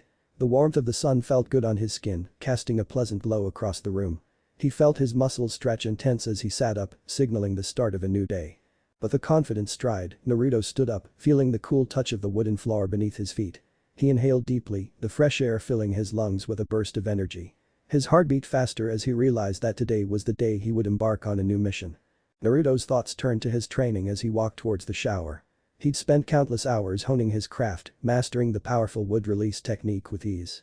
But it was not just his mastery of this technique that made him stand out. Naruto had also unlocked the Mangekyou Sharingan, which only a few others had. Naruto turned on the shower and stepped into the warm water that washed away the remnants of his previous training sessions. He closed his eyes, enjoying the sensation of water cascading over his skin, soothing his muscles and mind. Naruto stepped out of the shower after a few minutes, feeling refreshed and rejuvenated. He walked over to the full-length mirror in the corner of the room, scanning his reflection. What he saw was nothing short of impressive. Naruto's body was chiseled and lean, with every muscle defined and toned to perfection. His biceps bulged with strength, his triceps were well-defined and deeply cut, and his chest was broad and strong. He ran his finger down his deep cleavage, admiring the hard lines that ran down to his six-pack abs. His core was ripped and tight, a testament to the hours he had spent training and perfecting his physique. Naruto's legs became visible as he turned to the side. They were enormous, his calves bulging with veins, every muscle chiseled and defined. He had a superhero-like build that was strong and lean, and he exuded a strong aura. Looking at his reflection, Naruto couldn't help but feel a sense of pride. He was aware that he had put a lot of effort into reaching this level of physical perfection, and he was committed to continuing to challenge himself. Naruto turned away from the mirror and headed for his closet, giving his reflection one last nod of approval before moving on. Scene change. The 2 gate guards noticed Naruto as he approached the gate with deliberate slowness. His piercing dark blue eyes were as deep and clear as the ocean waves on a sunny day, and his midnight black hair, which was streaked with fiery red, stuck out in all directions as if it had its own mind. The male figure was dressed in an unusual and powerful outfit, a cross between a shinobi and a samurai outfit that combined the best of both worlds. His fitted black bodysuit was made of lightweight, breathable material that allowed him to move freely, and he wore a set of armor over the bodysuit that was made of metal or leather plates, tied together with thick cords or straps. The armor protected his chest, shoulders, arms, and legs, while still allowing him to move freely. The guards marveled at the intricate details of his armor, admiring the craftsmanship and the way it seemed to mold perfectly to Naruto's form. They couldn't help but notice the pair of black leather boots that finished the outfit, providing traction and support during combat. The boots had small spikes or blades on the soles, adding to the imposing figure in front of them. One of the guards glared suspiciously at Naruto and demanded, "State your business." In a quick scan of his surroundings, Naruto identified a few chakra signatures. Naruto took a stance of confidence and strength as he met their gaze. "I am Naruto, and I am coming back to the Hidden Leaf Village. The Hokage and I have important business." He spoke in a deep and dark tone. The guards exchanged quick glances before acknowledging with a nod. "Very well. You may proceed," they said as they opened the gate to let him in. Naruto nodded and continued on his way, his steps still slow and determined, but now with a sense of urgency as he approached the Hokage Tower. Naruto couldn't help but notice the curious looks and whispers that followed him as he moved through the busy village streets. Even though he was accustomed to being the center of attention, he nonetheless felt a little self-conscious. He could hear villagers and ninjas whispering and murmuring about his unusual hair color and hairstyle, as well as his eye-catching outfit. Some were impressed by his appearance, while others were skeptical. Naruto ignored the stares and concentrated on his mission, his mind racing with ideas of what he needed to do. He had important business with the Hokage and couldn't afford to be distracted by other people's attention. Naruto took a deep breath and mentally prepared himself as he approached the Hokage's office. He knew that what he had to say would not be easy, but he was determined to see it through. As Naruto approached Hirazen's office, he stopped at the secretary's desk located just outside the room. A young woman with long brown hair and bright green eyes, the secretary, looked up and smiled at Naruto. "Hello there, can I assist you in any way?" she inquired, her tone flirtatious. Naruto gave her a polite nod and said, "I need to see the Hokage. It's important." The secretary leaned forward, allowing Naruto a better view of her ample cleavage. "Oh, I'm sure it is. But perhaps we can talk about it over dinner tonight." With a sultry smile, she suggested. Naruto's expression remained unchanged and he replied, "Sorry, I'm not interested. I need to speak to the Hokage." The secretary pouted slightly, disappointed that her advances were being turned down. "Alright, fine. You may enter," she said, motioning to the door to the Hokage's office. Naruto thanked her and entered the room, leaving the secretary behind. As he sat down in front of Hirazen's desk, Naruto couldn't help but think about the secretary's behavior. While he'd always been oblivious to romantic advances, he couldn't help but think her behavior was inappropriate. But he ignored those thoughts and concentrated on the task at hand. He needed to stay focused if he was going to succeed because he had important information to discuss with the Hokage. As Naruto entered the Hokage's office, he couldn't help but notice the various chakra signatures in the room. It was as if each person had their own distinct aura and Naruto could sense their emotions as if they were his own. Hirazen Sarutobi looked up from his paperwork, taking in Naruto's striking appearance. His piercing dark blue eyes glowed with intense energy and his wild black hair streaked with fiery red reflected the light in the room. Naruto's outfit was a hybrid of shinobi and samurai garb and it exuded power and strength. His black fitted bodysuit was made of a lightweight breathable material that allowed him to move freely and the armor on top protected his chest, shoulders, arms, and legs. The thick cords and straps that connected the plates gave the impression of a warrior poised for battle. Hirazen couldn't help but notice the pair of black leather boots Naruto was wearing as he approached the desk. The small spikes and blades on the soles added to his imposing stature. Hirazen, despite his impressive appearance, remained focused on the task at hand. He had received reports of a suspicious person at the gate and he needed to find out what the mysterious figure wanted. Hirazen Sarutobi, Konohagakure's third Hokage, cleared his throat softly before speaking to the young man in front of him. He sat up straight in his chair, one hand on his desk, the other adjusting his glasses. "So, Ninja-san, is there anything I can do for you?" he politely asked, his voice smooth and welcoming. Naruto nodded in response to Hirazen's question, a determined and serious expression on his face. "Yes, there is something you can help me with, Hokage-sama," he replied, his voice even and firm. Naruto took a deep breath and began to tell his tragic story. "When I was only 12 years old, my life was turned upside down. My parents and I were walking through the forest on our way home when we were attacked by rogue shinobi," he began, his words measured and deliberate. "They appeared out of nowhere, ambushing us and murdering my parents before I realized what was happening." Hirazen sat there, listening intently, his heart breaking for the young man in front of him. He could only imagine the terror and devastation Naruto must have felt. He leaned forward slightly, his chin resting on his clasped hands, and sympathetically nodded. "I remember being frozen with fear as I watched the atrocities unfold in front of me," Naruto continued, his eyes distant and haunted by that fateful day. Naruto took a brief pause to collect himself before recounting his father's final words. "My father told me to go to the Leaf Village with his last breath," he explained. "He said his clan, the Uchiha clan, would welcome me as a member. My strong Kunoichi mother had always warned me about the dangers of the outside world, but she had also instilled in me the importance of family and loyalty. I knew I had to pay tribute to them and fulfill my mother's final wish. As Hiruzen listened to Naruto's story, his face softened with empathy. I'm deeply saddened to hear about your loss, Naruto. No one should have to go through what you went through, he said, his voice gentle and sincere. But Naruto's face hardened as he spoke the next words, his resolve unshakable. But I was so enraged that I vowed to become the most powerful shinobi, so that an event like this never happened again, he said, his fists clenched at his sides. As Hiruzen leaned back and took his pipe, he looked at Naruto and said, well, your story is very tragic. I unfortunately have to ask you to show proof of your claims of being a Uchiha and agree to have your mind scanned by Yamanaka. Hiruzen watched as Naruto's eyes transformed into the three-tomo Sharingan, the deep red glow illuminating the room and casting shadows on the walls. The Hokage couldn't help but be impressed by the young ninja's display of power, but he knew he couldn't let emotions cloud his judgment. Thank you for demonstrating your Sharingan, Naruto, Hiruzen said calmly as he took a puff from his pipe. But unfortunately, that is not enough proof of your Uchiha lineage. Naruto's eyes returned to their normal state as he looked at the Hokage, disappointment etched on his face. What do I have to do to prove it then? He asked, a hint of frustration in his voice. Hiruzen sighed heavily. I'm sorry, Naruto, but these are serious matters. We cannot take your claim lightly, especially given the Uchiha's history. You will need to provide more concrete evidence, such as a family crest or some other form of identification. And I'm afraid you will have to agree to a mind scan by Yamanaka to verify your memories. Naruto's face fell even further at the thought of having his mind invaded by someone else. I understand, Hokage-sama, he said.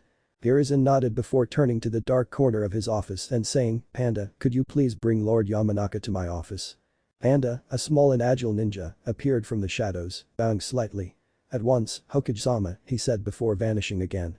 Hiruzen observed Naruto sitting calmly, unconcerned that his mind was about to be scanned. Lord Yamanaka entered the office a few moments later, his tall and slender frame dressed in traditional white robes. His gaze was drawn to Naruto, and he raised an inquisitive brow. Hokage-sama, what can I do for you? Yamanaka asked, his voice smooth and confident. Hiruzen gestured towards Naruto. This young man claims to be a member of the Uchiha clan, and I need you to confirm his memories with a mind scan. Yamanaka gave a thoughtful nod.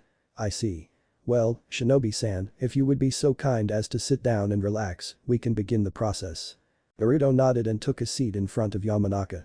The clan leader closed his eyes and placed his hands on either side of Naruto's head, his brow furrowed in concentration. Hiruzen kept a close eye on Yamanaka as he dug through Naruto's memories for evidence of his Uchiha ancestry. The clan leader opened his eyes and took a step back from Naruto, a small frown on his face. Well, Hokage-sama, it appears that Stranger Sen's memories match those of the Uchiha clan. I believe we can confirm his claims to be true, Yamanaka reported. Hiruzen Sarutobi, the third Hokage of the Hidden Leaf Village, let out a long sigh of relief, feeling grateful that the situation had been resolved without any further complications. He looked at Yamanaka-sama, the leader of the Yamanaka clan, who had played a crucial role in resolving the matter. Thank you, Yamanaka-sama, Hiruzen said, his gratitude evident in his voice. I apologize for the inconvenience, Naruto, but we needed to be certain. Yamanaka walked out of the room with a respectful nod and deep bow, his long hair swaying. Naruto gave a small nod, his face unconcerned. So this is the gift from Lord Karmegan. He pondered. Hiruzen couldn't help but wonder what was going through Naruto's mind as he watched him. Hiruzen cleared his throat, returning Naruto's focus to the present. Well, there is only one thing left to do, Hiruzen said, his tone businesslike. I just need you to give us a blood sample, and there will be a council meeting about you later today that you must attend. Naruto nodded confidently. That would be no problem, Hokage-sama, he said as he rose from his seat. His armor clanged softly as he moved, drawing attention to his powerful frame. As Naruto was about to leave, Hiruzen remembered something. Oh, almost forgot to mention, he added, we currently have an Uzumaki in the village if you'd like to meet someone from your clan. Naruto paused and asked, really? Hiruzen smiled. Yes, it is, he confirmed. I'm sure meeting someone from your clan will be interesting for you. Before leaving, Naruto bowed respectfully, his mind racing with the prospect of meeting his former mother. While strolling along the road, Naruto abruptly halted in his tracks. How did Hiruzen figure out that I'm part Uzumaki? He pondered, realizing that he had never disclosed his Uzumaki heritage to anyone. He felt a sharp collision in his chest before he could delve any further into this train of thought. Fortunately, due to his sturdy physique, he remained unscathed. Ouch, that hurt! Exclaimed a voice, prompting Naruto to look down and see. A slim woman with fair skin, feminine features, violet eyes, and the Uzumaki clan's distinctive red hair lay on the ground. Her shoulder-length straight hair fell to her ankles, framing her face. She had a black clip neatly dividing the left side of her hair. Kushina rubbed a spot on her head where she had collided with a stranger. She was about to apologize for the mishap when her words became stuck in her throat. Her gaze fell on the most striking figure she had ever seen, leaving her completely mesmerized. The man standing in front of her was simply breathtaking. His long jet black hair fell down his back in bold red streaks, dancing in the wind and giving him a nearly otherworldly appearance. It appeared as though he was a mythical being sent to enchant her with his otherworldly aura and was not of this world. But it didn't end there. When his deep blue eyes met hers, she was put into a trance and felt as though she was gazing into the ocean's depths. She was captivated by their intensity, which revealed a depth of character and soul that was beyond her comprehension. She felt as if she could lose herself in them forever. Kushina's heart skipped a beat and her cheeks flushed as she stood transfixed by this magnificent stranger. She couldn't remember ever feeling so drawn to a stranger before. For a brief moment, she stood motionless, staring into his eyes as if the rest of the world had vanished. Naruto couldn't help but notice the faint blush spreading across Kushina's cheeks as he stood there. He quickly realized she had been staring at him for quite some time, which made him feel uneasy. This is the second time this has happened, he thought to himself. He had no idea that his striking appearance and confident demeanor could turn heads and capture women's attention with just a glance. Naruto's lean, muscular build was accentuated by his striking armor, which fit him perfectly. His long, spiky midnight and lava-red hair complemented his already attractive face. He exuded a youthful energy that was contagious, and his piercing, dark blue eyes radiated a fierce determination that demanded respect. Naruto could see Kushina struggling to compose herself as he looked at her. He couldn't help but feel guilty for unintentionally making her uncomfortable. He cleared his throat in an attempt to break the awkward silence. "Are you okay?" he asked, his voice steady and calm. Kushina's mind was pulled back to reality as Naruto's words shook her from her daydream. She quickly shook her head, trying to clear her thoughts and focus on the present. She chuckled awkwardly and rubbed the back of her neck, embarrassed at having stared at him for so long. "Yeah, I'm sorry for running into you, mister," she trailed off, waiting for him to finish the sentence. Naruto let out a laugh, the first since he had arrived in the village, and gave Kushina a slight smile. "It's Naruto, Uchiha Uzumaki," he answered, his voice firm but warm. Kushina's eyes widened in surprise as he revealed his name to her. She couldn't believe she'd met someone from her own clan who was also an Uchiha, and she was ecstatic at the prospect of getting to know him better. As the surrounding villagers overheard Naruto's name, they too were taken aback. It was unusual for someone with such a rare combination of bloodlines to appear in their village. They whispered amongst themselves, hoping to catch a glimpse of the two. Kushina couldn't help but feel a little intimidated by Naruto's presence. He exuded a certain aura that demanded respect, and his assured demeanor distinguished him from the other shinobi. But despite her nerves, she found herself drawn to him. She wanted to know more about this enigmatic stranger who shared her bloodline and had such a unique combination of traits. The voice called Kushina's name just as she was about to begin the question game. She turned to see a young man with striking blue eyes and spiky, sun-kissed blonde hair catching the sunlight. He stood tall and proud, his jaw-length bangs framing either side of his face, like a warrior ready for battle. "Is this person bothering you, Kushina-chan?" he asked as he looked at Naruto, his voice low and measured as he stepped between Naruto and Kushina. His eyes, which had been warm and inviting just moments before, seemed to chill the air around them. They glistened with the icy intensity of a mountain's frozen peaks in winter. "No, Minato-kun," she replied to her crush, who has yet to ask her out after saving her from the hidden cloud, and she clearly has been dropping hints to him about her liking him, but it appears to be going over his head. Minato's concern for Kushina was genuine, but she was in no mood to be interrupted during her interrogation of Naruto. Her eyes narrowed with annoyance as she turned to face him. "I'm fine, Minato-kun," she replied, her voice sharp with annoyance.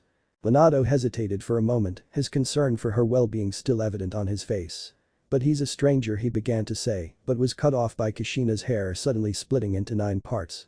As she clenched her fists in rage, a dangerous aura began to form around her. Kushina had punched him on the top of his head before Minato could react, sending him rolling on the ground in pain.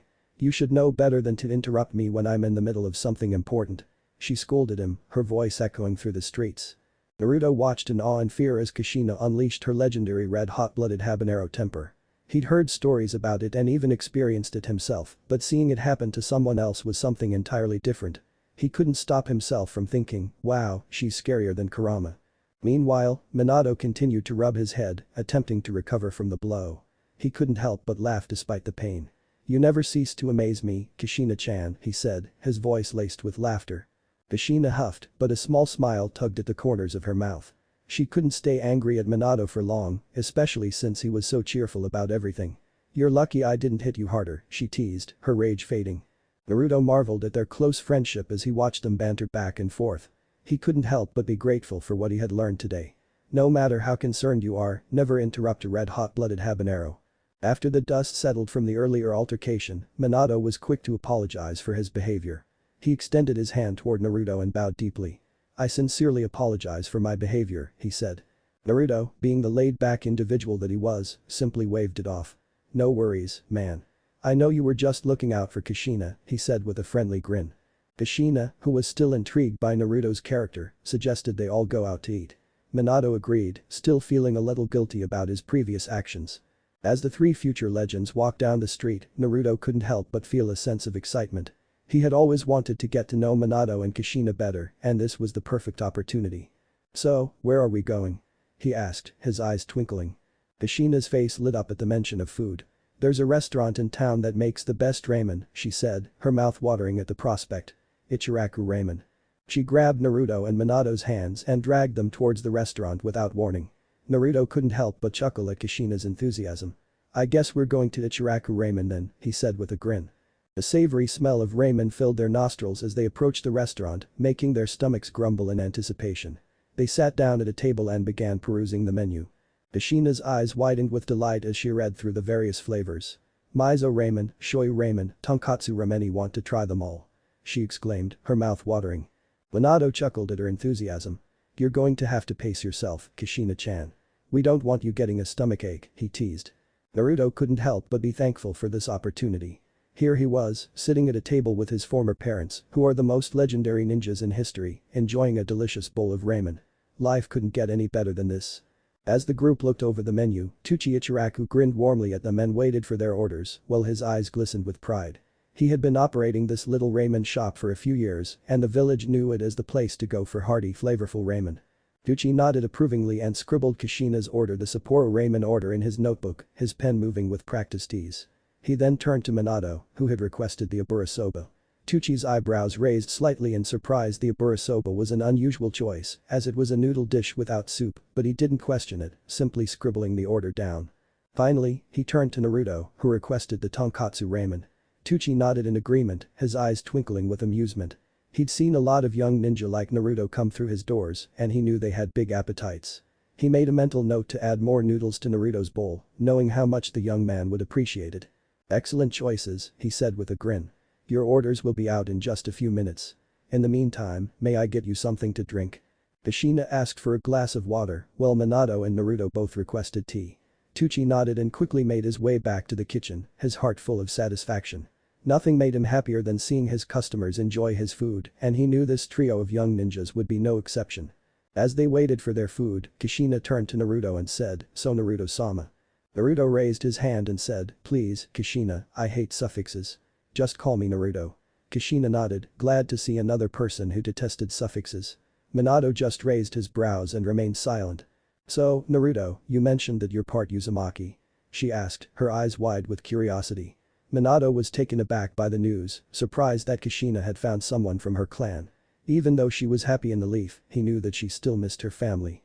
Naruto nodded with a faint smile on his lips. "Yes, I'm part Uzumaki from my mother's side," he said, without explaining further. Minato couldn't help but ask another question while they waited for their food. "So you are trained in the shinobi arts?" he asked, his own curiosity getting the better of him. Naruto nodded. Before Minato could ask another question, however, Kushina interrupted him. "So where are your parents now?" she asked, her expression eager. Given Naruto's demeanor, she reasoned that his parents must be powerful. Naruto let out a sigh, his face suddenly filled with sadness. "My father was an honorable and powerful man who was feared by his enemies," he said quietly. "But he was also the most intelligent and kind person I knew." He paused for a moment before continuing. "My mother was an idol among Konoha shinobi and was like a goddess walking among us." Kushina, clearly impressed, let out a low whistle. "Wow, your parents sound amazing," she said, turning to Minato for confirmation. Minato nodded, his own admiration for Naruto's parents apparent on his face. "What are their names?" he inquired, unable to suppress his curiosity about the half-young Uzumaki. The shadow briefly covered Naruto's face as he paused. Suigetsu Uchiha and Karen Uzumaki, he finally said, his voice barely above a whisper, hating the fact that he had to lie to them. At this revelation, the table fell silent, the air suddenly heavy with unspoken thoughts and emotions. Tucci returned with their meals and set them on the table, and the three of them fell silent, each lost in their own thoughts. Kushina decided to take the initiative and change the depressed atmosphere around them. She began by questioning Naruto, eager to learn more about him and his personality. With each response, she and Minato were more and more impressed by his kind, honest, patient, and respectable nature. They were so engrossed in their conversation that they didn't notice the masked Anbu who had quietly crept up to their table. "Are you Naruto-san?" Anbu asked, breaking the comfortable silence. Naruto nodded in response, his face puzzled. "Lord Hokage and the clan heads are expecting your presence in the council room," the Anbu informed him. Naruto turned to Kushina and Minato, a look of apology etched on his face. But before he could say anything, they nodded in understanding. "We can continue this later," Kushina reassured him, smiling warmly. As the masked Anbu placed her hands on Naruto's shoulders, the group exchanged a final glance before vanishing in a blur of leaves. Kushina sat across from Minato, a strand of her red hair twirling around her finger. She'd been trying to work up the courage to ask him out on a date, but every time she opened her mouth, something else came out. Kushina finally took a deep breath and leaned forward as they finished their ramen. "Minato," she said, trying to sound casual. "Have you ever considered going on a date with me?" Minato, who had been completely oblivious to Kushina's crush, looked up at her with confusion. "Going out? Where? And why?" Kushina's face fell as she realized Minato had misunderstood her. "No, not like going out, just a date. Like, to the movies or something." Minato looked even more confused. "Why would we want to go to the movies? We just ate ramen." Kushina groaned inwardly, realizing Minato was a lost cause when it came to romance. "Never mind," she muttered as she arose from her seat at the table. "I'm going to train." As she walked away, Minato looked after her, completely clueless. "Train for what?" he called after her. Kushina shook her head in frustration. "For a date with someone who actually understands what a date is," she shouted back before disappearing from sight. Scene change. The Anbu who escorted Naruto to the council room stopped at the council door. Naruto took a deep breath before opening the door and the Anbu who escorted him left. When Naruto entered the room, he saw the clan heads of the Uchiha, Hyuga, Nara, Akimichi, Yamanaka, Inuzuka, and Aburame sitting in their chairs. The striking features of the Uchiha clan's leader drew immediate attention. Like other members of his clan, he had sharp angular facial features, a chiseled jawline, and piercing eyes. His hair is jet black and styled in a spiky, unruly ring around his face. His face. He was dressed in traditional Japanese garb, including a black kimono with an Uchiha clan symbol emblazoned on the back. Despite his stern demeanor, the Uchiha clan's leader exudes quiet confidence and authority. He exudes a calm and collected demeanor, but his eyes reveal a sharp intelligence and the potential for great power. The Hyuga clan's leader is elegant and refined, with delicate facial features. She had pale skin, long black hair tied back in a top knot, and pale milky white eyes, with the distinctive white pupil of the Hyuga clan. She is dressed in a traditional Japanese outfit consisting of a long white robe with a thick dark blue obi belt. She also wears white gloves that cover her arms up to the elbow, a Hyuga clan trademark. Despite her gentle and refined demeanor, the Hyuga clan head commanded a commanding presence. She exudes a sense of calm and composure, but her intense eyes betray a mastery of the gentle fist technique and exceptional skill in the art of taijutsu. Overall, the Hyuga clan head exuded grace and elegance. The Nara clan leader was lanky and lean, with an above-average height. He had an oval-shaped face with thin lips, a prominent nose, and small, frequently half-closed eyes. His hair was dark brown and styled in a short, spiky cut, and he had prominent furrowed brows. He was dressed in a black long-sleeved shirt with a high collar, black pants, and dark blue sandals. The leader of the Nara clan exudes a cool demeanor, preferring to reason through issues rather than take hasty action. The leader of the Akimichi clan was tall and broad-shouldered. His face was round, with a wide forehead, full cheeks, and small, frequently squinted eyes. His hair was black and styled in a short, spiky cut. He was wearing a long-sleeved collared green shirt, brown pants, and dark sandals. He is covered by a red vest with a high collar and no sleeves that bears the distinctive spiral emblem of the Akimichi clan. The leader of the Akimichi clan radiated friendliness and joy, frequently making jokes and laughing heartily. He had a strong passion for food and would frequently overindulge in large meals while using the clan's special calorie control method to keep himself in shape. The head of the Akimichi clan looks warm and inviting. The leader of the Yamanaka clan is a person who exudes confidence and grace. He displays a life of discipline and training as he stands tall and proud with a lean yet toned frame. His long, blonde hair is neatly pulled back into a bun, with a few strands framing his prominent features. He has a narrow nose, high cheekbones, and piercing green eyes that seem to look right through you. The Yamanaka clan head dresses elegantly and sophisticatedly, often in a fitted black blazer, white shirt, and dark pants. He is adorned with a silver Yamanaka clan symbol around his neck, which shines in the light as he moves. The Yamanaka clan head appears calm and refined, but they are incredibly strong and skilled in the art of mind control. Overall, the Yamanaka clan head commands respect and admiration from those around him. The Inyazuka clan head is a tall and muscular man with a rugged, wild appearance. He has piercing blue eyes that gleam with a fierce intensity and short, spiky brown hair that always seems to be in disarray. His skin is suntanned from spending so much time outside, and he has several scars on his body that indicate battles he has fought and won. His canine teeth are slightly elongated, giving him a somewhat intimidating appearance. He wears a simple outfit consisting of a black shirt, leather pants, and sturdy boots. He wears a red scarf around his neck that is decorated with the emblem of his clan. The physical prowess and close relationship between the Inyazuka clan leader and his canine companion are evident in his appearance. His muscular build and rough exterior give him the appearance of being untouchable, but his fierce loyalty to his clan and loved ones makes him a formidable ally to have on your side. Overall, the rough exterior of the Inyazuka clan head conceals a fierce and loyal heart, making him a respected and feared member of his clan. The leader of the Aburam clan is a woman of average height and athletic build. Her short jet black hair is cut into a stylish bob that complements her angular face. She has a light tan skin tone and numerous small insect bites, which is characteristic of people in her clan. She has brown eyes that are intelligent and seem to be constantly scanning the area around her. She wears a long, black coat made of a unique material that enables her to command the insects that reside inside it. As a member of the Aburam clan, she has a special bond with insects. Her clan's relationship with these creatures is represented by the coat's elaborate red markings. She is dressed in a straightforward black bodysuit underneath the coat that gives her movement freedom. Despite her quiet demeanor, the Aburam clan head exudes a sense of quiet confidence and determination. She is a skilled warrior and tactician, as evidenced by her razor-sharp gaze and deft movements. She carries herself with quiet dignity, and those around her are respectful of her presence.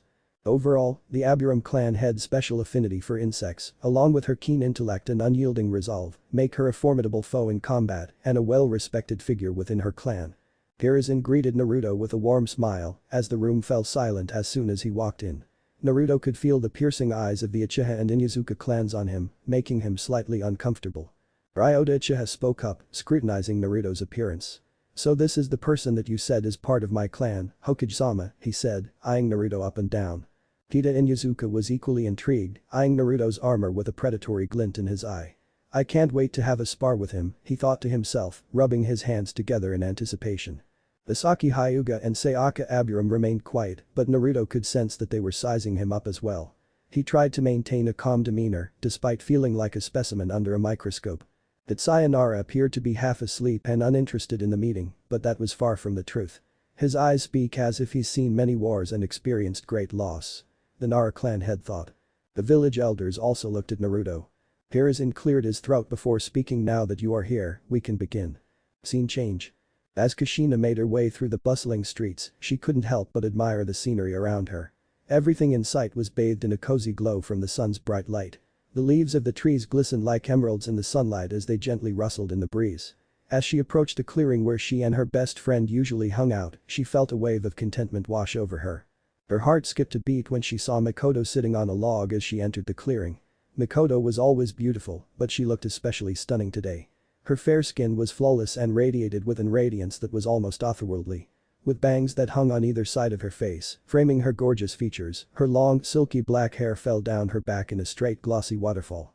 Mikoto's captivating black eyes seemed to hold a depth that was both alluring and mesmerizing, and Kushina couldn't help but stare into them.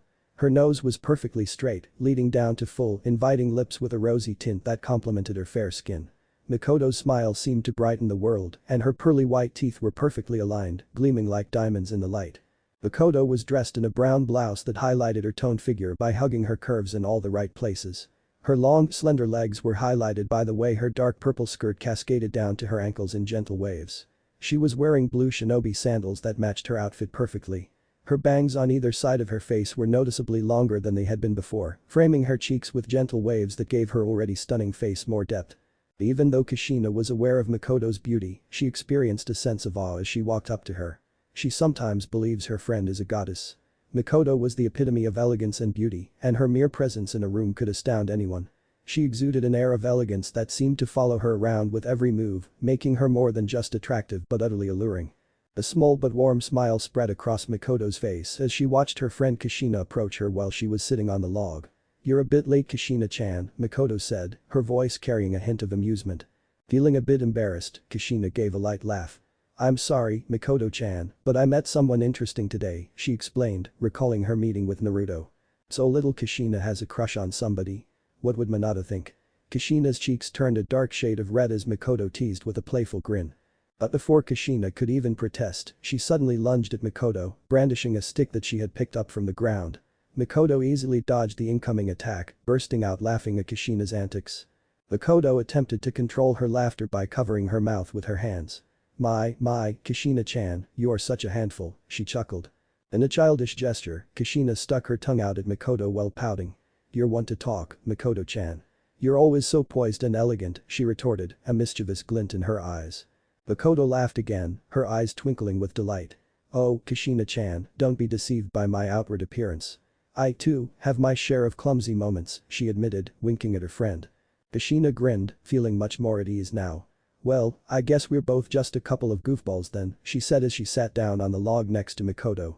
Mikoto gave her friend a warm smile, grateful for their easy friendship and lighthearted moments like these. As the two friends fell into a comfortable silence, they began to gossip about various topics. But then, out of the blue, Kushina turned to Mikoto and asked, "So how's your relationship with your arranged future husband?" Mikoto's face fell, and she sighed deeply. She realized she couldn't keep her emotions bottled up any longer. "Honestly, Kushina-chan," she said, her voice trembling with emotion, "I don't want to marry Fugaku." Kushina's eyes widened in surprise. "What? Why not?" she asked, looking genuinely curious. Mikoto's gaze became distant and she looked away, her gaze fixed on the ground beneath her feet. "It's complicated," she said, barely audible above a whisper. Kushina moved in closer to her friend, sensing that something was bothering her. "Please, Mikoto-chan, you can tell me anything," she said, placing a gentle hand on her shoulder. Mikoto took a deep breath and collected her thoughts. "I don't hate Fugaku or anything," she explained. "It's just that I don't love him. I don't even know if I could ever love him." Kushina nodded, understanding dawning on her face. "I see. So it's not so much about Fugaku as it is about the fact that you have no choice," she said softly. Mikoto nodded, tears welling up in her eyes. "Yes, exactly. I just wish I had a say in my own future, you know." Her voice cracked with emotion as she spoke. Kushina wrapped her arms around Mikoto's shoulders, holding her close. "I'm sorry, Mikoto-chan. That must be really tough for you," she said, her voice soft and soothing. Mikoto leaned into her friend's embrace, feeling comforted by her warmth. "Thank you, Kushina-chan. I'm just so scared of what the future holds," she said, her voice barely above a whisper.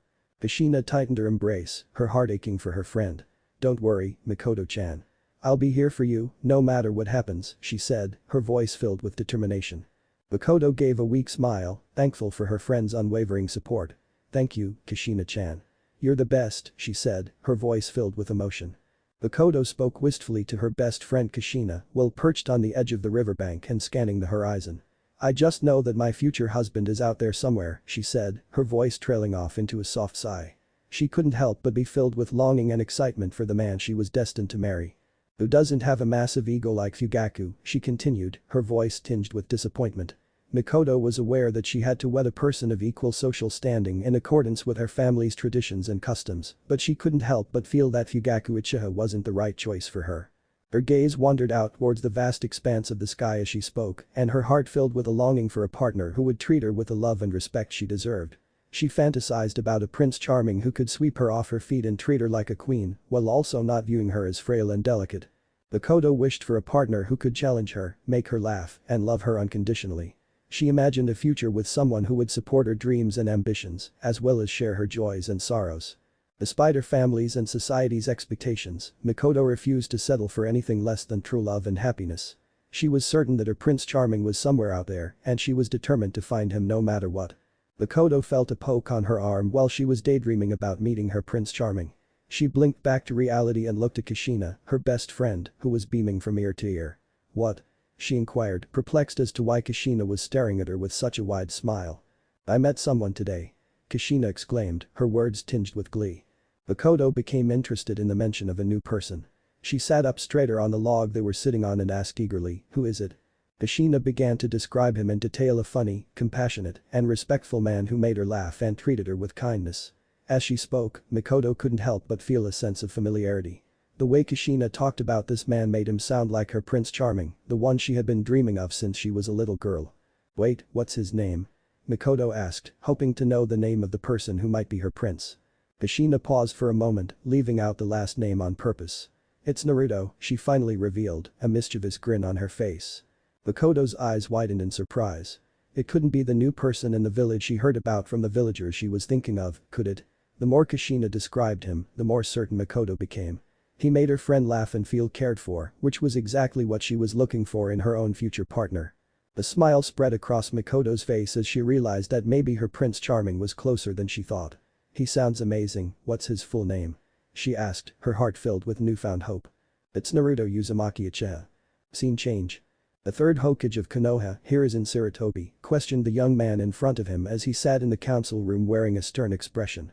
His loyal Anbu guards stood by his side, dressed in their signature black uniforms and masks, ready to intervene if necessary. "What is your name?" "Tetsuya Nara, the head of the Nara clan," asked the young man. "It's Naruto Uzumaki Uchiha," he said calmly. Misaki Hyuga, the head of the Hyuga clan, leaned forward, intrigued by the unusual name. "Uchiha, you say? Who are your parents?" Naruto hesitated for a moment before answering. "My father is Suigetsu Uchiha, and my mother is Karen Uzumaki." Hiruzen's eyes widened in surprise. "Suigetsu Uchiha? I haven't heard that name before. And Karen Uzumaki, the Uzumaki clan?" The young man nodded, his expression remaining stoic.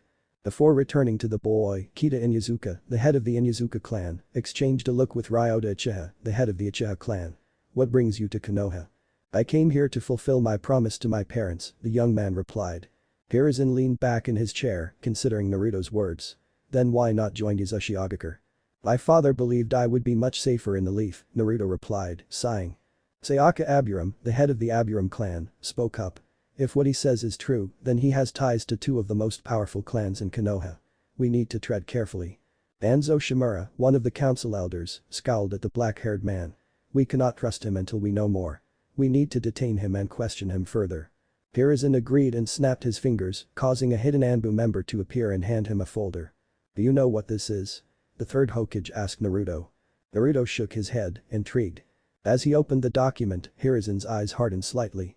"These are your medical records after you gave the doctors a blood sample," he explained. "According to this document, you are a member of the Senju, Uchiha, and Uzumaki clans, and are 30% related to Hashirama Senju and Madara Uchiha. Isn't that a very small percentage?" Kita Inyazuka asked.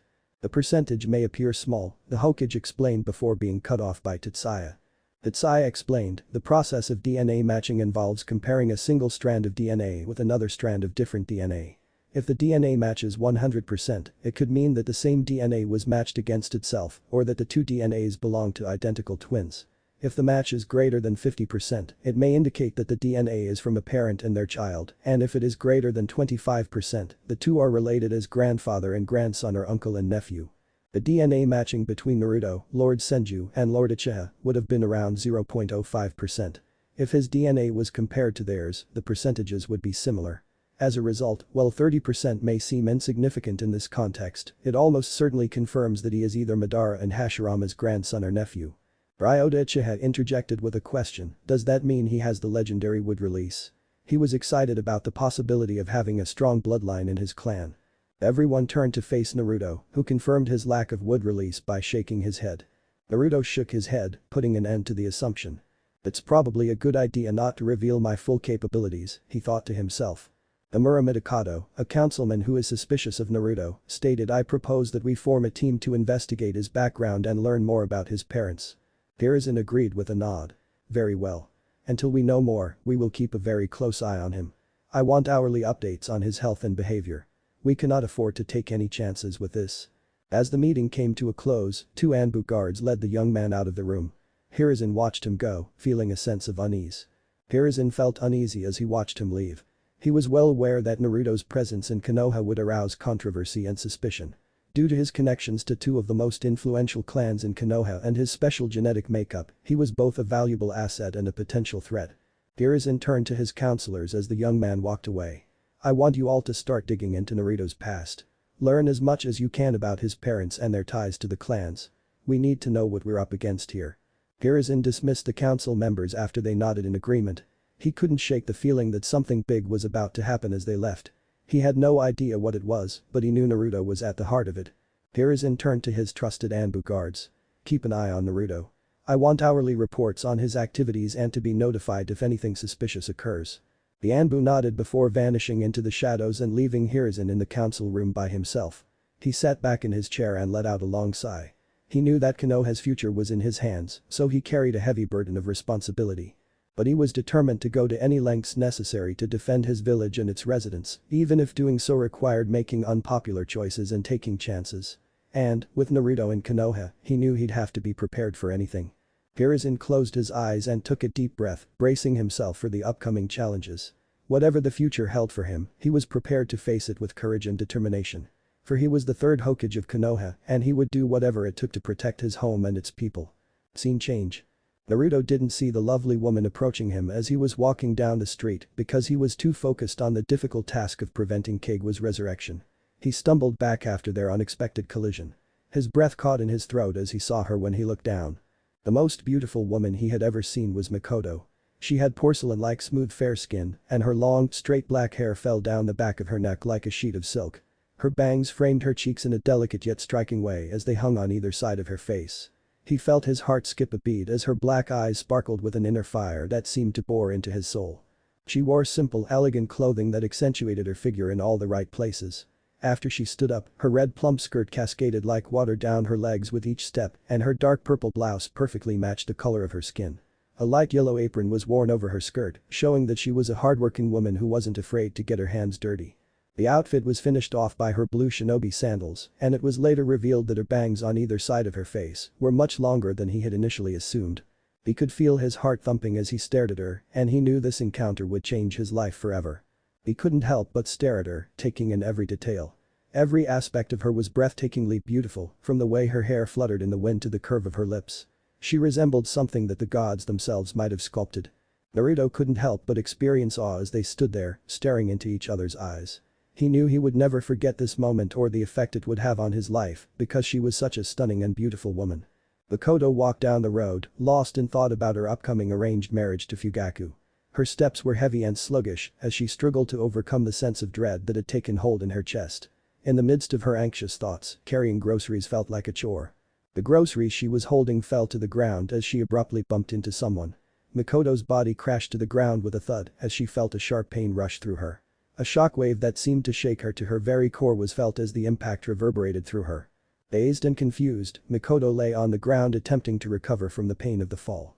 She noticed a group of people standing nearby and observing her with concern as she looked up.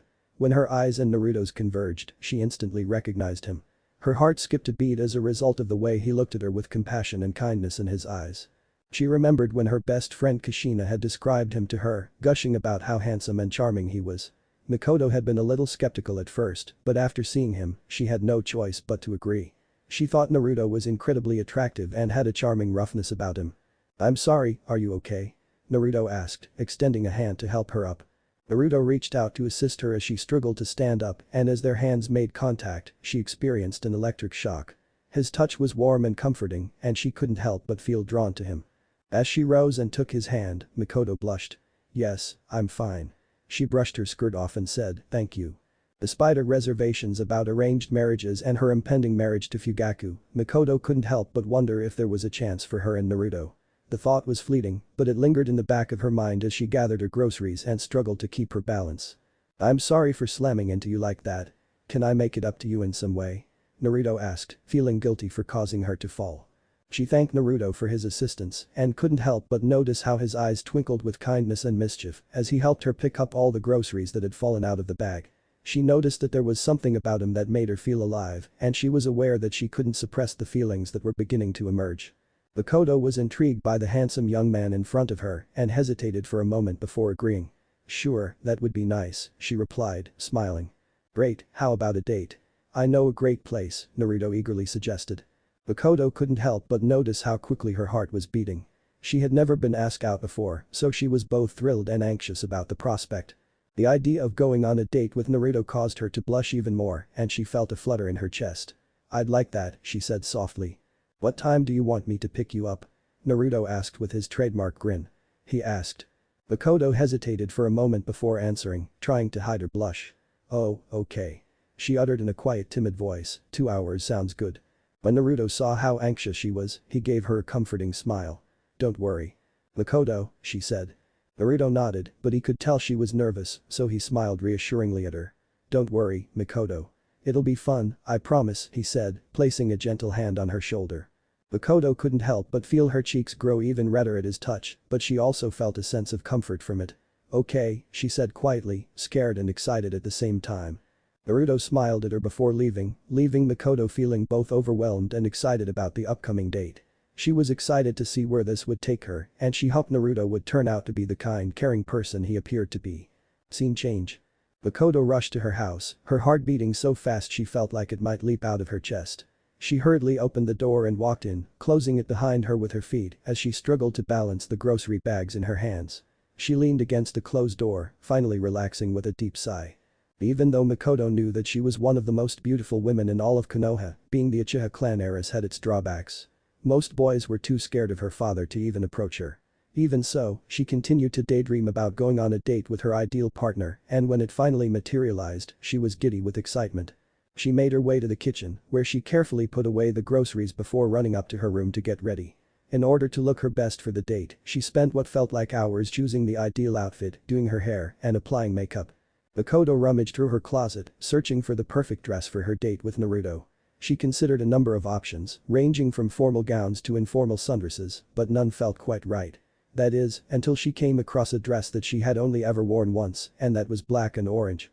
The gown was stunning, with a fitted bodice that hugged her curves in all the right places and a flared skirt that cascaded around her legs like a waterfall. The black fabric was smooth and sleek, and the orange accents added a splash of color that complemented her fair skin and dark hair perfectly. Mikoto slipped the dress on and was pleasantly surprised at how well it fit her. The bodice was snug without being too tight, and the skirt flared out at just the right angle. She smiled at how stunning she looked as she twirled in front of the mirror, observing how the dress shifted with each motion. Her mother entered the room as she was getting ready and saw her daughter beaming with happiness. A smile spreading across her face, she teased, "Looks like someone is excited." Mikoto blushed, feeling embarrassed at being caught in the act. "Mom, I can't help it." She began to describe Naruto to her mother, saying, "Naruto is everything I've ever wanted in a guy." Her mother chuckled. "Well, don't keep the poor boy waiting then. He might think you changed your mind," she said with a smile. "Do you need any help with your dress?" Mikoto shook her head, a small smile on her lips. "No, Mom. I think I've got it. But thanks," she said as she zipped up her dress. She took a step back and twirled around in the mirror, admiring herself. "What do you think?" Her mother's eyes widened in admiration. "You look stunning, dear. That dress fits you perfectly," she said, a proud smile on her face. Mikoto blushed, feeling grateful for her mother's kind words. "Thank you, Mom. I just hope Naruto agrees," she said, a nervous tone in her voice. Her mother placed a hand on her shoulder.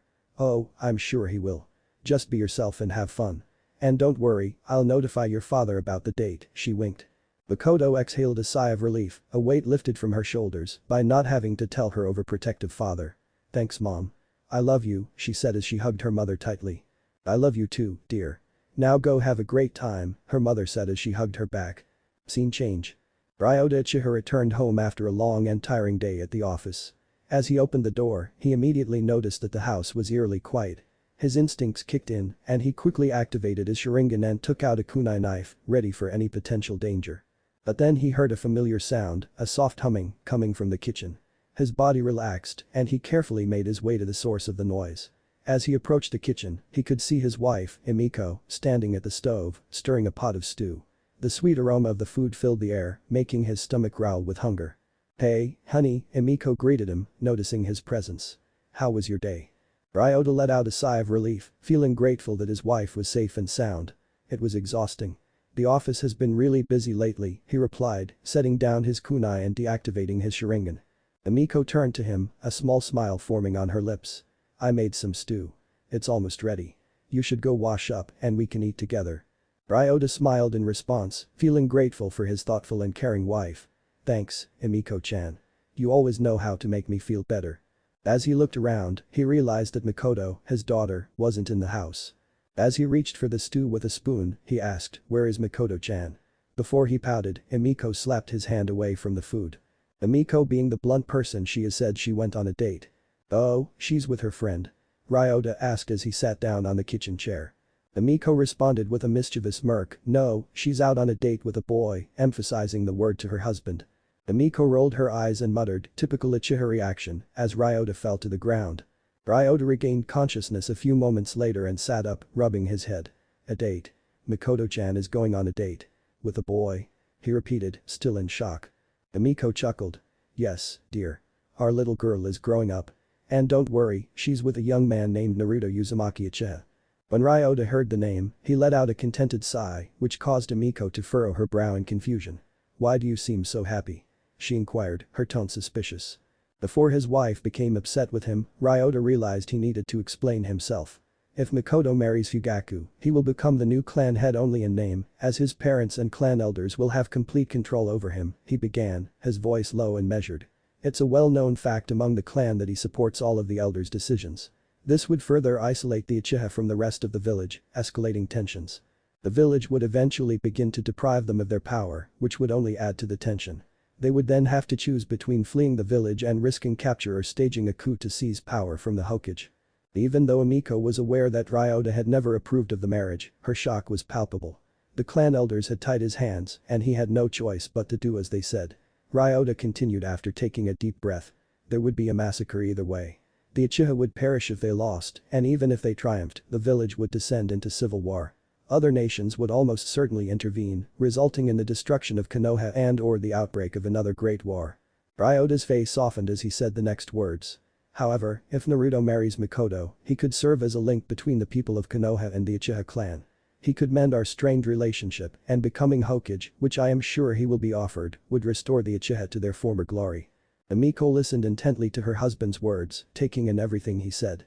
She knew he was looking out for their clan and the village, and his words had given her a glimmer of hope for the future. Naruto sat on his floor in the apartment that he was given by Hiruzen, feeling a mix of excitement and nervousness. He and Mikoto were going on a date, which he had been anticipating for an hour. But in the back of his mind, he knew he needed to take care of something important before they went out. He looked down at the seals that were spread out in front of him, each one representing a powerful animal that he could summon to help him in battle. There were seals for ravens, thunderbirds for thunderbirds, dire wolves for dire wolves, and the majestic phoenix for the majestic phoenix. Each of the seals in front of him represented a strong animal that he could call upon to aid him in battle as he looked down at them. There were seals for ravens, thunderbirds, dire wolves, and, of course, the majestic phoenix. Naruto had worked hard to perfect the art of summoning, and he knew that signing these seals with his blood would forever cement his bond with these creatures. While the toads were powerful and useful, I can no longer use them. Naruto reflected as he inhaled deeply before picking up the summoning seal for the phoenix. With golden flames flickering around the edges, it had a complex design. Naruto bit his thumb, wincing as a small bead of blood formed. He pressed his thumb against the seal, and a crimson trail spread across the paper. He felt a surge of energy rush through him as he signed his name in large letters. He knew that this seal would be the most powerful of all, summoning a creature that represented rebirth and renewal. When he received the summoning from Kami, Naruto was drawn to the phoenix because of its propensity to emerge from the ashes and begin anew. He hoped that by summoning one, he could tap into that same power and resilience. He finished the seal with a flourish and sat back on his heels. Naruto noticed a brief bright light emanating from the paper, signaling the completion of the bond. He looked up at the ceiling, feeling a sense of awe wash over him. He had inscribed his name in blood, pledging allegiance to a relationship that would last forever. Naruto stood in the center of the room, surrounded by a circle of glowing symbols etched into the ground. He became weightless all of a sudden. It felt like the floor had collapsed beneath him and he was hurtling through space. His body was spinning wildly, and he was struggling to keep his bearings. The world around him was a jumble of colors and shapes, and he felt disoriented and dizzy. The spinning ceased as abruptly as it had begun. Naruto braced himself for impact as he felt himself hurtling towards a bright light. He landed on his feet, a sharp pain shooting up his legs. His eyes adjusted to the bright sunlight as he stumbled forward. Naruto stood on the edge of a massive cliff, gazing out over a landscape unlike anything he'd ever seen. Below him extended the vast Phoenix Biome, a location of breathtaking beauty and unbridled power. Smooth black stone that shimmered in the sunlight covered the ground. The air was filled with a warm golden glow, and Naruto felt his skin tingling with energy. He could see the phoenix's glimmering forms soaring through the air, their feathers blazing with ferocious flames that flickered and danced. As he walked down the cliff, he felt a sense of awe wash over him. The phoenixes were incredibly magnificent animals with wings that appeared to stretch across the entire sky. They were adorned with feathers of every color, from brilliant gold to deep crimson. Their beaks were as sharp as knives, and their eyes glowed like hot coals. Naruto approached a group of phoenixes gathered around a pool of water. As he got closer, he could see that the water was molten gold, bubbling and churning with an otherworldly energy. The phoenixes dipped their beaks into the liquid, sipping the gleaming substance. As the magnificent turquoise phoenix rose into the sky, Naruto watched in awe as its wings beat violently against the blue sky, causing a gust of wind. The bird rose steadily in the air, its blue-green feathers glistening in the sunlight, until it was barely visible as a dot in the distance. Naruto couldn't help but feel a sense of awe at the creature's power and grace. Naruto heard a rich, melodious voice behind him as he was standing there, lost in thought. When he turned around, he was astounded to see the turquoise phoenix standing there, staring directly into his eyes. Naruto was overcome with a sense of awe as he observed the phoenix's stunning appearance, which caused him to feel a surge of respect. Its feathers were arranged in an intricate pattern, creating a color symphony of blues and greens that seemed to change with every movement. The feathers' edges were trimmed with delicate fringes that were each tipped with a gleaming gold filament. Naruto couldn't stop admiring the creature's beauty. The phoenix's voice brought him back to the present. "So you're the one Lady Kami told us about?" it asked, its head tilting slightly.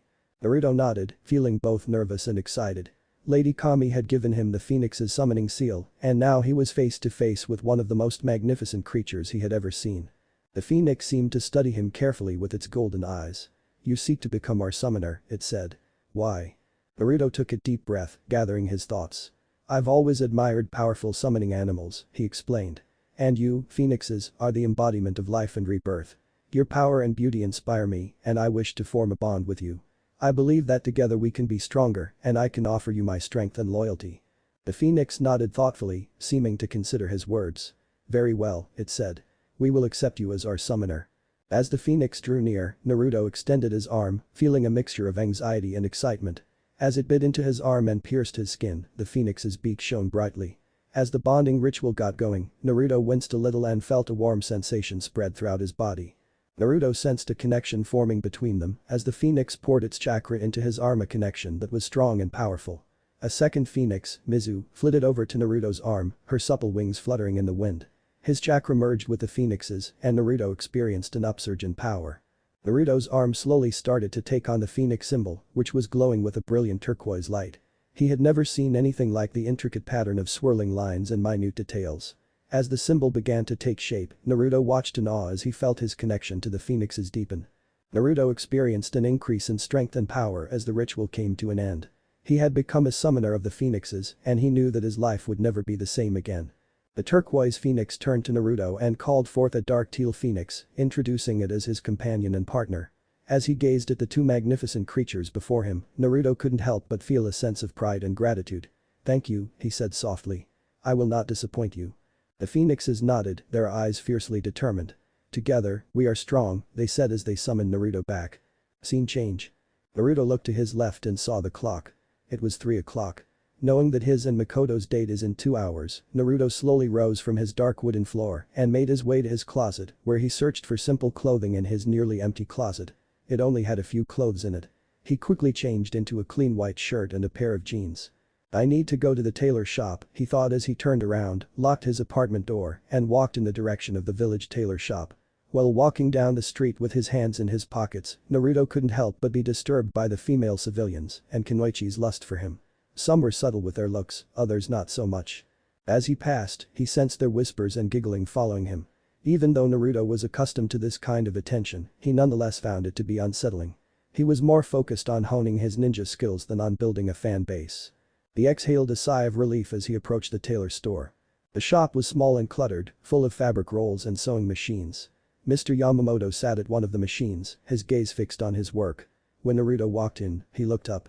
"Ah, Shinobi-san, welcome to my shop," he said cheerfully as he set down his needle.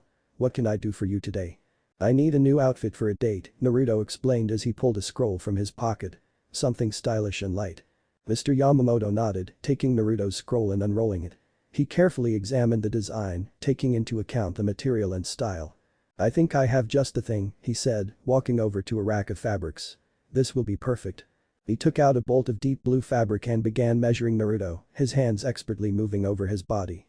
Naruto remained motionless, attempting to ignore the sensation of Mr. Yamamoto's hands on him. "Okay, I have everything I need," Mr. Yamamoto said, stepping back.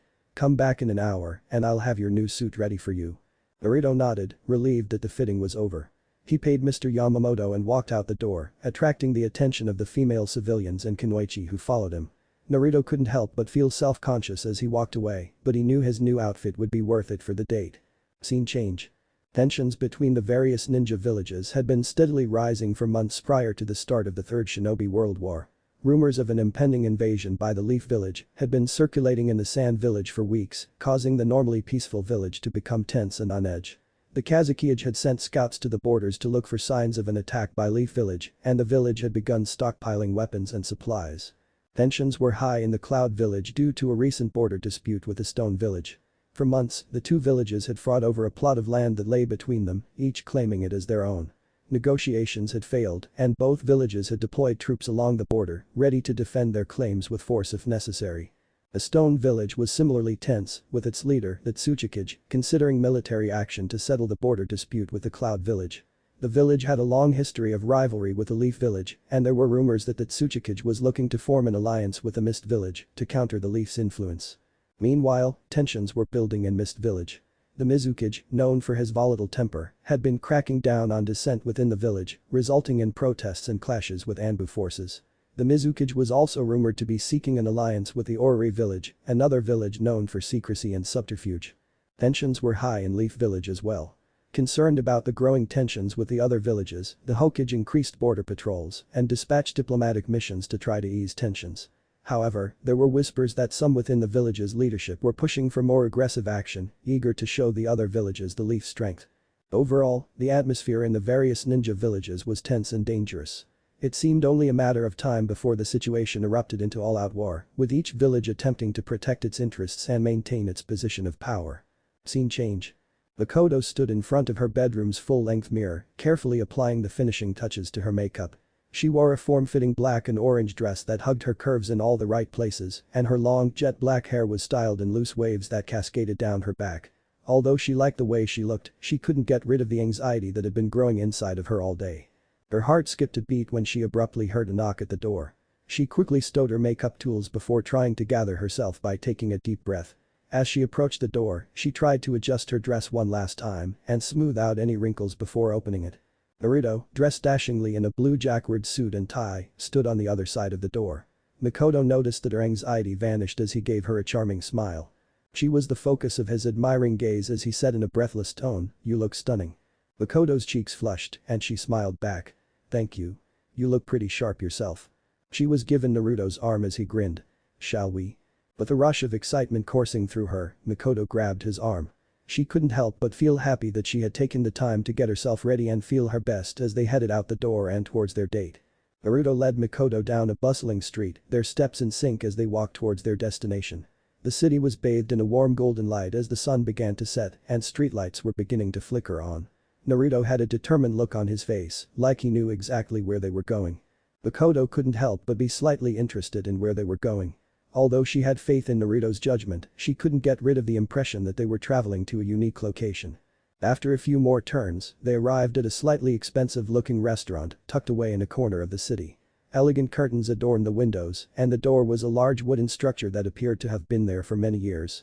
"This place," Naruto said, turning to Mikoto, "is one of the most expensive restaurants. I heard great things from this place, and I also heard that the food is amazing." Mikoto was immediately struck by the welcoming cozy ambience as soon as they entered the restaurant. Dark wood furnishings and soft lighting in the interior design created a cozy atmosphere. Mikoto's stomach grumbled in anticipation due to the mouthwatering aromas emanating from the kitchen. Mikoto couldn't help but be happy that she had dressed up for the occasion as Naruto led her to a private table in the room's corner. She was aware that this night was going to be special and unforgettable. Mikoto couldn't help but feel a little bit flustered as Naruto pulled out a chair for her and gestured for her to sit down. It was a small, chivalrous gesture, but it made her feel special nonetheless. Mikoto couldn't help but feel a small flutter in her chest as Naruto gently pushed the chair toward the table as she sat down. She gave him an almost imperceptible smile, but Naruto caught it and a grin spread across his face. Mikoto was torn between two dishes as they both browsed the menu. It was like Sophie's Choice, but with food. She was so engrossed in her decision-making that she didn't notice the playful nudge against her foot. When she looked down, Naruto was smiling slyly at her like a cat who had just licked some cream. Mikoto was taken aback at first, but then she felt a tingle of excitement. She was loving every second of their date because Naruto was like a breath of fresh air. Except for her wild friend Kushina, she had never before been with someone who was so playful. Mikoto, feeling particularly bold, decided to up the ante and began tapping on Naruto's foot. It was like a game of footsie, but with more ninja skills. Before she knew what was happening, they were engaged in a full-fledged foot battle under the table. It was like something out of an action film, but with fewer explosions and more laughs. As Naruto's foot continued to tap against hers, she softly giggled, and as the night went on, she noticed that she was grinning more and more. They were so engrossed in their game as the foot war continued that they nearly missed the waiter approaching to take their order. Mikoto felt a wave of embarrassment wash over her as she realized that to anyone who might have been watching, they must have appeared to be a couple of kids. She attempted to control the bright red flush that had appeared on her cheeks, but Naruto's sly grin made things worse. She gave him a death glare in an effort to get him to stop, but it seemed to make him laugh even louder. Mikoto, however, was not one to be trifled with, and as Naruto laughed further, she retaliated by stomping on his foot. He winced in pain but quickly regained his composure, a sly grin spreading across his face. "I see how it is, Mikoto," he teased, "you can dish it out but can't take it." Despite rolling her eyes, Mikoto smiled nonetheless. She had almost forgotten she had a playful side, but Naruto had a way of bringing it out. Mikoto and Naruto were sitting there grinning at each other as the waiter went to place their order, temporarily forgetting about their foot battle. Both of them were anticipating what the evening would hold for them, and the playful banter only served to heighten their excitement. Mikoto and Naruto continued to ask each other questions as they sat at their table, their eyes fixed on each other. They were curious to know more about one another. Naruto couldn't help but admire Mikoto's beauty, her hair cascading down her shoulders in soft waves, as she asked him about his age. "Yeah, I'm 17, Naruto replied, relieved that they didn't have a large age difference. "How about you, Mikoto-san?" Mikoto laughed softly, her eyes twinkling with delight. "I'm a year older than you, Naruto-kun," she said as she leaned in closer. "But don't worry. I'm not going to hold it against you." Her playful remarks caused Naruto's cheeks to warm up, but he couldn't help but smile in return. With every passing second, he was enjoying learning more about Mikoto. 6 plates were carefully stacked in a tower as the waiter walked up to the table with a steady hand. The most exquisite meals were served on 2 of the plates. One featured lobster and shrimp, and the other featured kaseki ryori, kujira, basashi, and otoro. The aromas drifted up to Naruto and Mikoto's noses as he placed the plates, filling the space with a seductive scent. A whole lobster tail that had been expertly grilled to a juicy, tender finish was included on the plate with the shrimp and lobster. With a slice of citrus in a vibrant orange color and a scattering of finely chopped scallions as decorations, the seafood was artistically arranged atop a bed of fluffy white rice. The kaseki ryori, kujira, basashi, and otoro plates, meanwhile, were each a masterpiece in and of themselves. The presentation of the kaseki ryori, a traditional Japanese multi-course meal, was exquisite. Each dish on the plate was a small masterpiece, meticulously arranged to create a stunning visual display. The kujira, or whale sashimi, was served with a small dish of soy sauce and wasabi, and was thinly sliced and arranged in a delicate pattern. The basashi, or horse sashimi, had thin slices of ruby red meat arranged in a fan pattern, and it was equally artistic. But the star of the show was the otoro, a prize piece of fatty tuna. The fish was served in thick flavorful slices that melted almost immediately on the palate. With a marbled texture that promised a flavor explosion with every bite, each piece was a study in perfection. The couple watched in awe, astounded by the skill and accuracy of the dishes in front of them. The waiter gave a courteous bow and stepped away, allowing the diners to quietly enjoy their meals.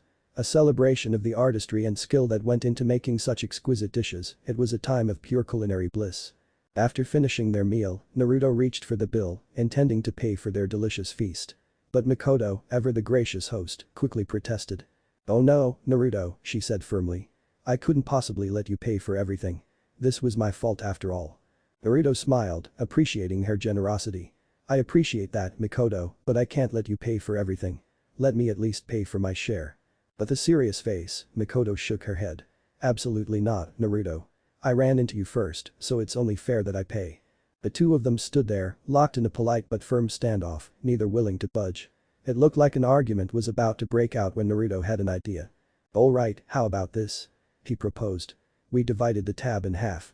That way, we both pay our fair share and neither of us has to feel like we're imposing on the other." After giving it some thought, Mikoto nodded her agreement with a smile. "That sounds like a fair compromise, Naruto. Thank you." Once that was resolved, they both retrieved their wallets and took out their respective portions of the bill. As they paid, they engaged in friendly conversation about the meal they had just finished, taking turns sharing their personal highlights from the evening and favorite dishes. Scene change. Mikoto was in for a surprise when Naruto took her to a breathtaking natural area outside the village. Naruto maintained a steady stream of conversation as they moved through the lush forest, his excitement audible. "I promise, it's worth a walk," he said, grinning at Mikoto. "Trust me on this." Mikoto grinned as she soaked up the warmth of the sun on her face and the sound of the wind rustling the leaves. She was curious about what Naruto had planned, but she knew better than to ask. She was happy to let Naruto take the initiative because he was the master of surprises. Mikoto gasped in awe at the sight in front of her as they came out of the forest. They had reached a large open meadow that was bordered by tall trees and covered in wildflowers. A waterfall in the distance gushed down a sheer cliff face, scattering water in all directions. Naruto observed Mikoto's response with pleasure, happy that his plan had succeeded. "It's pretty amazing, isn't it?" Mikoto nodded, unable to express her wonder. She couldn't help but feel grateful for the opportunity to experience the scenery because of its almost overwhelming size and beauty. As they walked along the edge of the meadow, Naruto pointed out various landmarks and features, explaining their significance and history. Mikoto listened intently, hanging on every word. As the sun set, the surroundings were bathed in a warm golden light. Naruto took a picnic basket out of his seal and filled it with a bottle of wine, some cheese, and a variety of fruits. They sat on a blanket, drinking wine and admiring the sky's changing hues of gold, pink, and purple. In the dimming light, the waterfall glistened and the trees all around them gently rustled in the breeze. Mikoto turned to Naruto, her eyes shining with gratitude. "Thank you, Naruto. This has been truly unforgettable." Naruto smiled, feeling a sense of contentment wash over him. "Anytime, Mikoto. Anytime." Looking up at the waterfall, he said. For some time, Naruto and Mikoto had been relaxing on the grassy hillside and watching the sunset and the stars come into view. Naruto could see the first bright specks in the sky and realized it was getting late. "Hey Mikoto," he said, turning to her. "It's getting pretty late. Do you want to head back?" Mikoto gazed up at the sky, her eyes twinkling with wonder. "Not just yet," she said softly. "I want to stay a little longer, if that's okay." Naruto smiled, understanding her feelings. "Sure thing," he said, settling back onto the grass beside her. The only sounds they heard while lying there were the rustling of the leaves and the occasional cricket chirp. Naruto watched as the stars slowly began to multiply, spreading across the sky like spilled glitter. Naruto noticed a chill in the air as the night grew darker. He shuddered and tightened his jacket around himself. Mikoto turned to face him after noticing his discomfort. She asked with concern, "Are you cold?" Naruto answered, "A little bit. I think we should head back soon." After rising and dusting her pants, Mikoto nodded. "Okay, let's go." Their muscles were tense from remaining in the same position for so long, so they stood up and stretched. Mikoto was guided back toward the village by Naruto as he took her hand and led her down the hillside. Naruto wore a cool blue coat.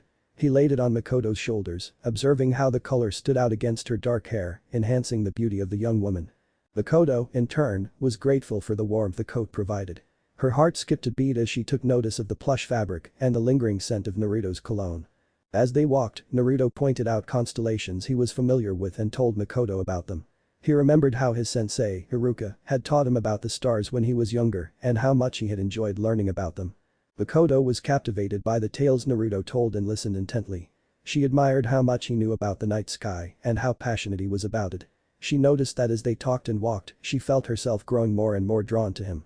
As Naruto and Mikoto walked in comfortable silence, the only sounds that could be heard were the gentle rustling of the leaves and the occasional chirping of the crickets. The moon was shining brightly, casting a soft glow on the path ahead. When they finally arrived at Mikoto's doorstep, Naruto turned to her and smiled. "Thanks for hanging out with me tonight," he said, his voice warm and genuine. Mikoto smiled back, her heart fluttering in her chest. "I had a great time," she replied, her voice soft and gentle. As Mikoto moved toward Naruto, her heart was pounding. She knew she was taking a risk, but she couldn't resist the urge to be close to him. As she wrapped her arms around his chest, she could feel the warmth of his body through his clothes. At first, Naruto was taken aback, but he quickly responded by wrapping his strong arms around Mikoto's slim figure. Her body melted into his as he squeezed her close. Mikoto snuggled into Naruto's chest, feeling the thud of his heartbeat against her ear. She could smell his musky scent mixed with a hint of soap and shampoo, and it made her feel safe and comforted. Naruto leaned down and kissed the top of Mikoto's head gently. He could feel her body relax into his, and he knew that he wanted to hold her like this forever. For a few seconds, they stood there, lost in their own feelings and thoughts. Just the two of them remained in their own cozy little love and warmth bubble as the world around them faded away. Then, with a soft, tender look on her face, Mikoto drew back a little and looked up at Naruto. With adoring and loving eyes, Naruto looked down at her. Mikoto broke the silence by saying, "I would love to go on a second date with you, Naruto-kun," adding an affectionate suffix to his name. Naruto's heart skipped a beat as Mikoto's words broke the comfortable silence between them. He had been wondering if she felt the same way he did, and hearing her say that she wanted to go on a second date with him filled him with joy. He turned to face her, a wide grin spreading across his face. "Really?" he asked, his voice full of excitement. "I would love that too, Mikoto-san." Mikoto smiled back at him, her eyes sparkling with happiness. "Yes, really," she said, stepping closer to him. "I had a really wonderful time tonight, Naruto-kun." Naruto's heart swelled with pride at Mikoto's affectionate suffix to his name. He couldn't believe this lovely lady was interested in him and he didn't want to mess things up. "I'm so glad," he said, his voice soft and tender. "I had a great time too, Mikoto-chan. Too was actually a little nervous about asking you out, but I'm really glad I did." Mikoto's smile widened as she reached up and took Naruto's hand in hers. "I'm glad you did too," she said, her voice warm and soothing.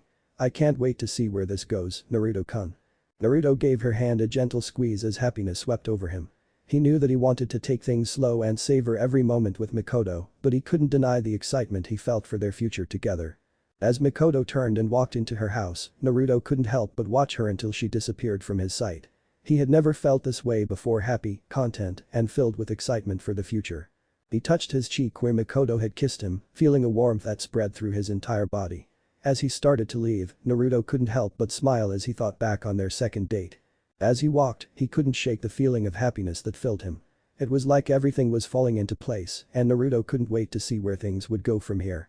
He was thankful for the time he had just spent with Mikoto as he looked up at the stars above him.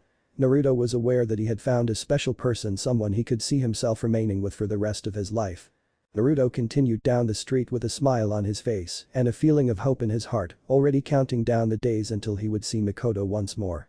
As Naruto walked away from Mikoto's house, he couldn't help but wonder how Sasuke and Itachi were feeling about him dating their mother. He hoped they wouldn't be too upset as he truly felt genuine love towards Mikoto. Naruto had a deep respect for Sasuke and Itachi, and he knew that they had been through a lot as a family. But at the same time, Naruto was powerless over his emotions. He had a true and sincere love for Mikoto, and he was aware of his desire to be with her. He inhaled deeply as he made an effort to block out his worry. All he could do was hope that Sasuke and Itachi would understand his feelings and accept his relationship with their mother. As Naruto continued to walk, he couldn't help but think about how much he cared for Mikoto. Her kindness, intelligence, and beauty had captured his heart, and he knew that he would do anything to make her happy. Scene change. Mikoto groaned as the sunlight streamed in through the curtains in her room. She made an attempt to pull the covers over her head in an effort to block out the hot sun, but it was ineffective. The room was already too bright and too hot. She rubbed her eyes, attempting to get rid of the lingering effects of sleep. Even though Mikoto had to get up and start her day, she couldn't help but wish for a few more hours of sleep. Mikoto sighed and stretched her legs over the edge of the bed before standing. She moved toward the window while the wooden floorboards beneath her feet creaked. As she pulled back the curtains, Mikoto was struck by memories of last night. She squinted in the intense sunlight that now filled the space. Mikoto couldn't contain her smile at the events of last night, despite her fatigue. Mikoto smiled as she greeted her parents before making her way towards Ichiraku ramen stand. She expected Kushina, her best friend, to be there already, but when she got there, she was shocked to see Minato and Naruto in addition to Kushina. "Hey Mikoto." Kushina called out, waving her over to the table. Mikoto made her way over and took a seat next to Kushina, greeting her with a warm smile. She then turned to Minato and Naruto and greeted them as well. "Hey, guys. What brings you here?" she asked, curious as to why they were all gathered together. "We just wanted to grab some ramen together," Minato replied, his usual cheerful demeanor lighting up the already bright and sunny day. She then ordered her own bowl of ramen, eagerly anticipating the delicious meal. The group talked and laughed together as they each started eating their bowls of ramen. However, an arrogant voice calling Mikoto's name destroyed the joyful mood. The young man had a haughty expression on his face as he approached Mikoto's table, his hands tucked behind his back. Naruto noticed that his strides were confident and purposeful, and his posture was erect, displaying an air of arrogance. As he reached the table, the man sneered at Naruto and Minato, dismissing them as unworthy of his attention. His attention was solely focused on Mikoto, whom he addressed with a cold, demanding tone. "Mikoto, I've been looking for you," he said, his voice dripping with disdain. "You know our clan's traditions. It's time for you to fulfill your duty as an Uchiha and marry me." Mikoto tensed up at his words, her face taking on an irritated look. "I told you before, Fugaku, I won't marry someone I don't love," she retorted. "I won't be forced into a loveless marriage just for the sake of tradition." As he observed the interaction between Mikoto and Fugaku, Naruto stood to the side with his arms crossed in front of him. He could sense the tension between them, and it made him uneasy. He knew that Mikoto was a strong woman who could take care of herself, but something about the way Fugaku was speaking to her rubbed him the wrong way. He had a very cocky attitude that reminded Naruto a lot of his old friend Sasuke. Naruto's concern turned to rage when Fugaku approached Mikoto and extended his arm. With his body tensed and prepared for battle, he moved forward. Before he could say or act, Mikoto spoke up with a firm but calm tone. She replied, "I appreciate your offer, Fugaku-san, but I'm afraid I must decline. I have no intention of marrying anyone, let alone someone I barely love." As Fugaku's hand retreated from Mikoto's arm, Naruto exhaled in relief. Fugaku's next words, however, gave him cause for dread, so his moment of relief was fleeting. Fugaku was not pleased with Mikoto's response, so he moved in closer and said, "Listen here, Mikoto, no matter how much you don't like this me, you and I are going to wed," in a tone that left no room for discussion. In shock, Naruto's eyes widened. Mikoto had already made it clear that she wasn't interested, so he couldn't believe Fugaku was being so pushy with her. Naruto watched the exchange between Mikoto and Fugaku with growing concern. He could sense the tension between them, and it made him uneasy. Deciding that it was time for him to intervene, Naruto stepped forward. Minato tried to stop him, as he didn't want his new friend to get into trouble, but he was too late, as Naruto gently grabbed Mikoto's arm and moved her behind him. "I think the lady made her intentions clear, so kindly back off," Naruto said, his voice firm but calm. Fugaku narrowed his eyes at Naruto, his arrogance clear. "And who are you to say what I should do?" he sneered. Naruto did not back down. "Just someone who doesn't like to see a lady being treated poorly," he replied. "Now kindly step away before things get ugly." Fugaku chuckled. "Things getting ugly? I'd like to see you try," he said, cracking his neck. Naruto wasn't afraid of a fight, but he didn't want it to turn violent. He knew he could take Fugaku down if necessary, but he didn't want to hurt him. "Look, I don't want to fight you," Naruto said, holding up his hands in a gesture of peace. "Let's just call it a day and go our separate ways, okay?" Fugaku, on the other hand, did not appear to be in the mood for peace. "Oh, come on," he mocked. "Where's your sense of adventure? I challenge you to a spar. Winner takes all." Naruto let out a sigh. He knew he couldn't back down from a challenge, especially when it came to protecting someone's honor. "Fine," Naruto said. "Meet me in 2 hours at training ground 13. He said as he turned around and left the group. When Fugaku left, Mikoto turned to Naruto, her eyes full of gratitude. Her voice was soft as she said, "Naruto-kun, you didn't have to defend me." Naruto shrugged. "I couldn't just stand there and watch him treat you like that," he replied. "But don't worry, I've had my fair share of fights." Naruto could see the concern in Mikoto's eyes despite her smile. She didn't want him to get hurt fighting Fugaku because, despite his arrogance, he was one of the strongest Uchihas of this generation. Before Naruto could reply, Kushina stepped forward, a mischievous glint in her eye. "Don't worry, Mikoto-chan," she said, grinning. "We haven't seen Naruto-kun's abilities yet." Minato agreed and nodded. "Yes, Naruto probably has some tricks up his sleeve," he said. After talking for some more, Naruto headed to his apartment to get ready. Scene change. Fugaku was stretching, his muscles tensing as he prepared for the fight. He knew that Naruto was strong, but he was confident in his own abilities. As he turned to his left, he saw a majority of his clan and the clan elders there, their eyes trained on him. He could feel the weight of their expectations, and he knew that he couldn't let them down. But what surprised him was the audience that had gathered. Not only that, but the Hokage himself had shown up. Hiruzen knew that he should de-escalate the situation, but he needed to know Naruto's skill set. The audience was murmuring amongst themselves, their eyes trained on him. Some were rooting for Fugaku, while others were cheering Naruto on. The audience and members of the Uchiha clan watched in awe as the air became dense with an intense pressure and the ground beneath them started to tremble. The nearby trees began to tremble and some of the leaves began to fall to the ground. The birds took flight and the forest animals scurried for safety after detecting the strong chakra. As a figure slowly emerged from the dust cloud, some areas of the ground began to crack and dust and debris began to rise. It was Naruto, standing tall and proud with his chakra overpowering everyone in the area. His eyes were blazing with a fierce determination. The Uchiha clan and the audience couldn't believe their eyes. They had never witnessed such a show of power and they were aware that they were seeing something unique. The Hokage, Hiruzen, observed with a mixture of wonder and worry because he was aware of Naruto's great potential and was concerned about the results of his actions. As Fugaku moved forward, prepared to engage Naruto in combat, everyone held their breath due to the palpable tension in the area. Naruto and Fugaku stood facing each other. Naruto's dark blue eyes were now narrowed and resembled a dark thundercloud, while Fugaku's black eyes were just as intense and resembled those of dark coal. Fugaku maintained his stoic posture with his arms crossed as he activated his Sharingan, while Naruto inhaled deeply and took a Taijutsu stance. He decided that he didn't need his Sharingan in the fight. The two warriors charged one another, their actions graceful and fluid. Naruto's distinct fighting background was visible in the way he moved, his kicks quick and precise, whereas Fugaku's Uchiha's flaming fist styles made his movements more grounded and calculated. There was a flurry of movement during the initial exchanges and neither fighter gained the upper hand. Although Fugaku's strength and experience were a formidable match, Naruto's speed and agility were impressive. As they exchanged blows, Naruto saw weakness in Fugaku's defense and quickly took advantage of it by kicking him in the ribs. Fugaku grunted in pain but quickly recovered, launching a counter-attack. Naruto was caught off guard and stumbled, but he quickly regained his footing and used a well-timed roll to avoid Fugaku's next strike. Naruto's strategy became more clear as the battle went on. He would attack with quick powerful strikes and then move away, frustrating Fugaku's attempts to counterattack. Fugaku, on the other hand, was more methodical, waiting for the right opportunity to strike. But Naruto had a plan in mind. He stumbled to the ground and bent Fugaku's ankle as he did so. Fugaku let out a cry of pain and fell to the ground, giving Naruto the opening he needed to finish the fight. "It looks like Naruto-san won that round," Minato said as everyone nodded. The crowd was surprised by Naruto's fighting style. "Looks like I won that round, Fugaku," they heard Naruto say.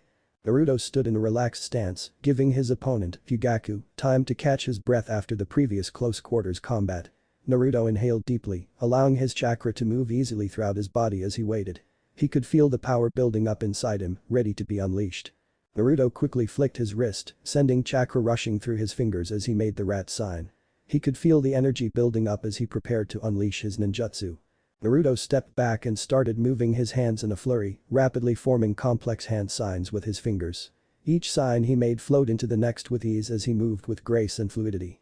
The swiftness and accuracy of Naruto's movements were a result of his extensive training and experience. Finally, Naruto completed a series of hand signs by bringing his fingers together to form the tiger hand sign. He took a deep breath and yelled out, "Fire style. Heatwave jutsu." An enormous wave of heat rushed forward at once, bearing down on Fugaku. Some of the nearby civilians passed out from the heat's overwhelming force because it was so intense and radiating in all directions. Fugaku was quick to react, dodging to the side just in time to avoid the brunt of the attack. As he moved, he noticed that the spot on the ground where he had just been standing had become completely scorched and was emitting smoke. Fugaku was aware that he needed to exercise caution because Naruto's ninjutsu was no joke. Hiruzen Sarutobi, who was observing from the sidelines, was impressed by Naruto's skill with ninjutsu. He observed that Naruto had taken the time to gather his chakra and concentrate his energy, enabling him to unleash a potent move that might be able to defeat his adversary. Fugaku focused his chakra and moved away from Naruto by a short distance. He took a deep breath and quickly and accurately made a series of hand signals as his eyes narrowed with a fierce determination. Fugaku's hands formed a complicated pattern of signs as they moved blurrily before Naruto's eyes. As he watched Fugaku draw a deep breath and yell, "Fire style. Burning Fury Jutsu." His initial interest turned into alarm. Fugaku's mouth erupted in a massive ball of fire, hurtling towards Naruto with terrifying speed. Naruto could feel the intense energy coming from the fireball as it grew bigger and bigger, threatening to consume everything in its path. The flames were extremely hot. After a quick jump back, Naruto moved a short distance away from the raging inferno. The crowd behind him followed suit, stepping back to avoid getting caught in the flames. It became challenging to see as the surrounding air heated up and became smoke-filled. The fireball grew steadily and quickly, eventually covering almost the entire arena. It was difficult to look directly at the flames because of their ferocity and brightness. Naruto knew that he had to act fast if he wanted to avoid being consumed by the flames. Naruto quickly assessed the situation and realized that he had to act fast to stop Fugaku's attack. Without wasting a single moment, he focused his chakra and began to move his hands in a blur, forming a series of intricate hand signs with precision and speed. He exhaled deeply as he finished the final sign before shouting, "Water style. Water shockwave jutsu." A massive shockwave of water suddenly erupted out of nothingness and poured down toward the raging fireball that Fugaku had just set off. Did he just perform a water jutsu in the absence of any water? A shinobi said as only Lord Second was capable of doing such a thing. With its powerful impact, the water put out the flames right away. As the water flooded the area, leaving behind a trail of steam and mist, the heat that had been accumulating there quickly dissipated. Naruto observed as the area was engulfed by the water shockwave, which caused Fugaku to retreat slightly. The crowd behind him cheered, their voices rising up in a wave of excitement and admiration. They were astounded by Naruto's jutsu's power and precision, and some of them began chanting his name. Naruto stood up as the water receded, his gaze fixed on Fugaku. He knew that the battle was far from over, and he braced himself for the next attack. The air around them was dense with steam and mist, making visibility difficult. Fugaku watched Naruto with a sense of respect and admiration, marveling at the young ninja's skill and talent. When Naruto decided to remove the steamy mist, he used his Storm Surge jutsu, which caused a powerful wind wave to sweep the mist away. The steamy mist disappeared, and the surroundings of Naruto and Fugaku became fully visible. The arena's smooth stone surface featured faintly glowing chakra markings that were etched into it. The crowd that surrounded them was a jumble of colors, with people from all walks of life gathered to watch the intense battle. Some of them were cheering loudly, while others watched with bated breath, afraid to miss a single move. Naruto stood up as the wind died down and scanned the area for any signs of motion. He could feel his heart racing with excitement as he prepared himself for the next attack. Slowly rising back up, Fugaku kept his gaze fixed on Naruto. His breath came in ragged gasps as he wiped the sweat from his brow with the back of his hand. The two ninja were facing each other, staring at each other fiercely and intensely. They both knew that the next move could mean the difference between victory and defeat, and they were both determined to win. Naruto started to move his hands in a blur, quickly and precisely forming a series of complex hand signs, as the crowd gasped in awe. Fugaku mirrored his movements, his fingers moving almost too quickly for the eye to see. The two ninja were getting ready to use their next jutsu, and the tension in the area was palpable.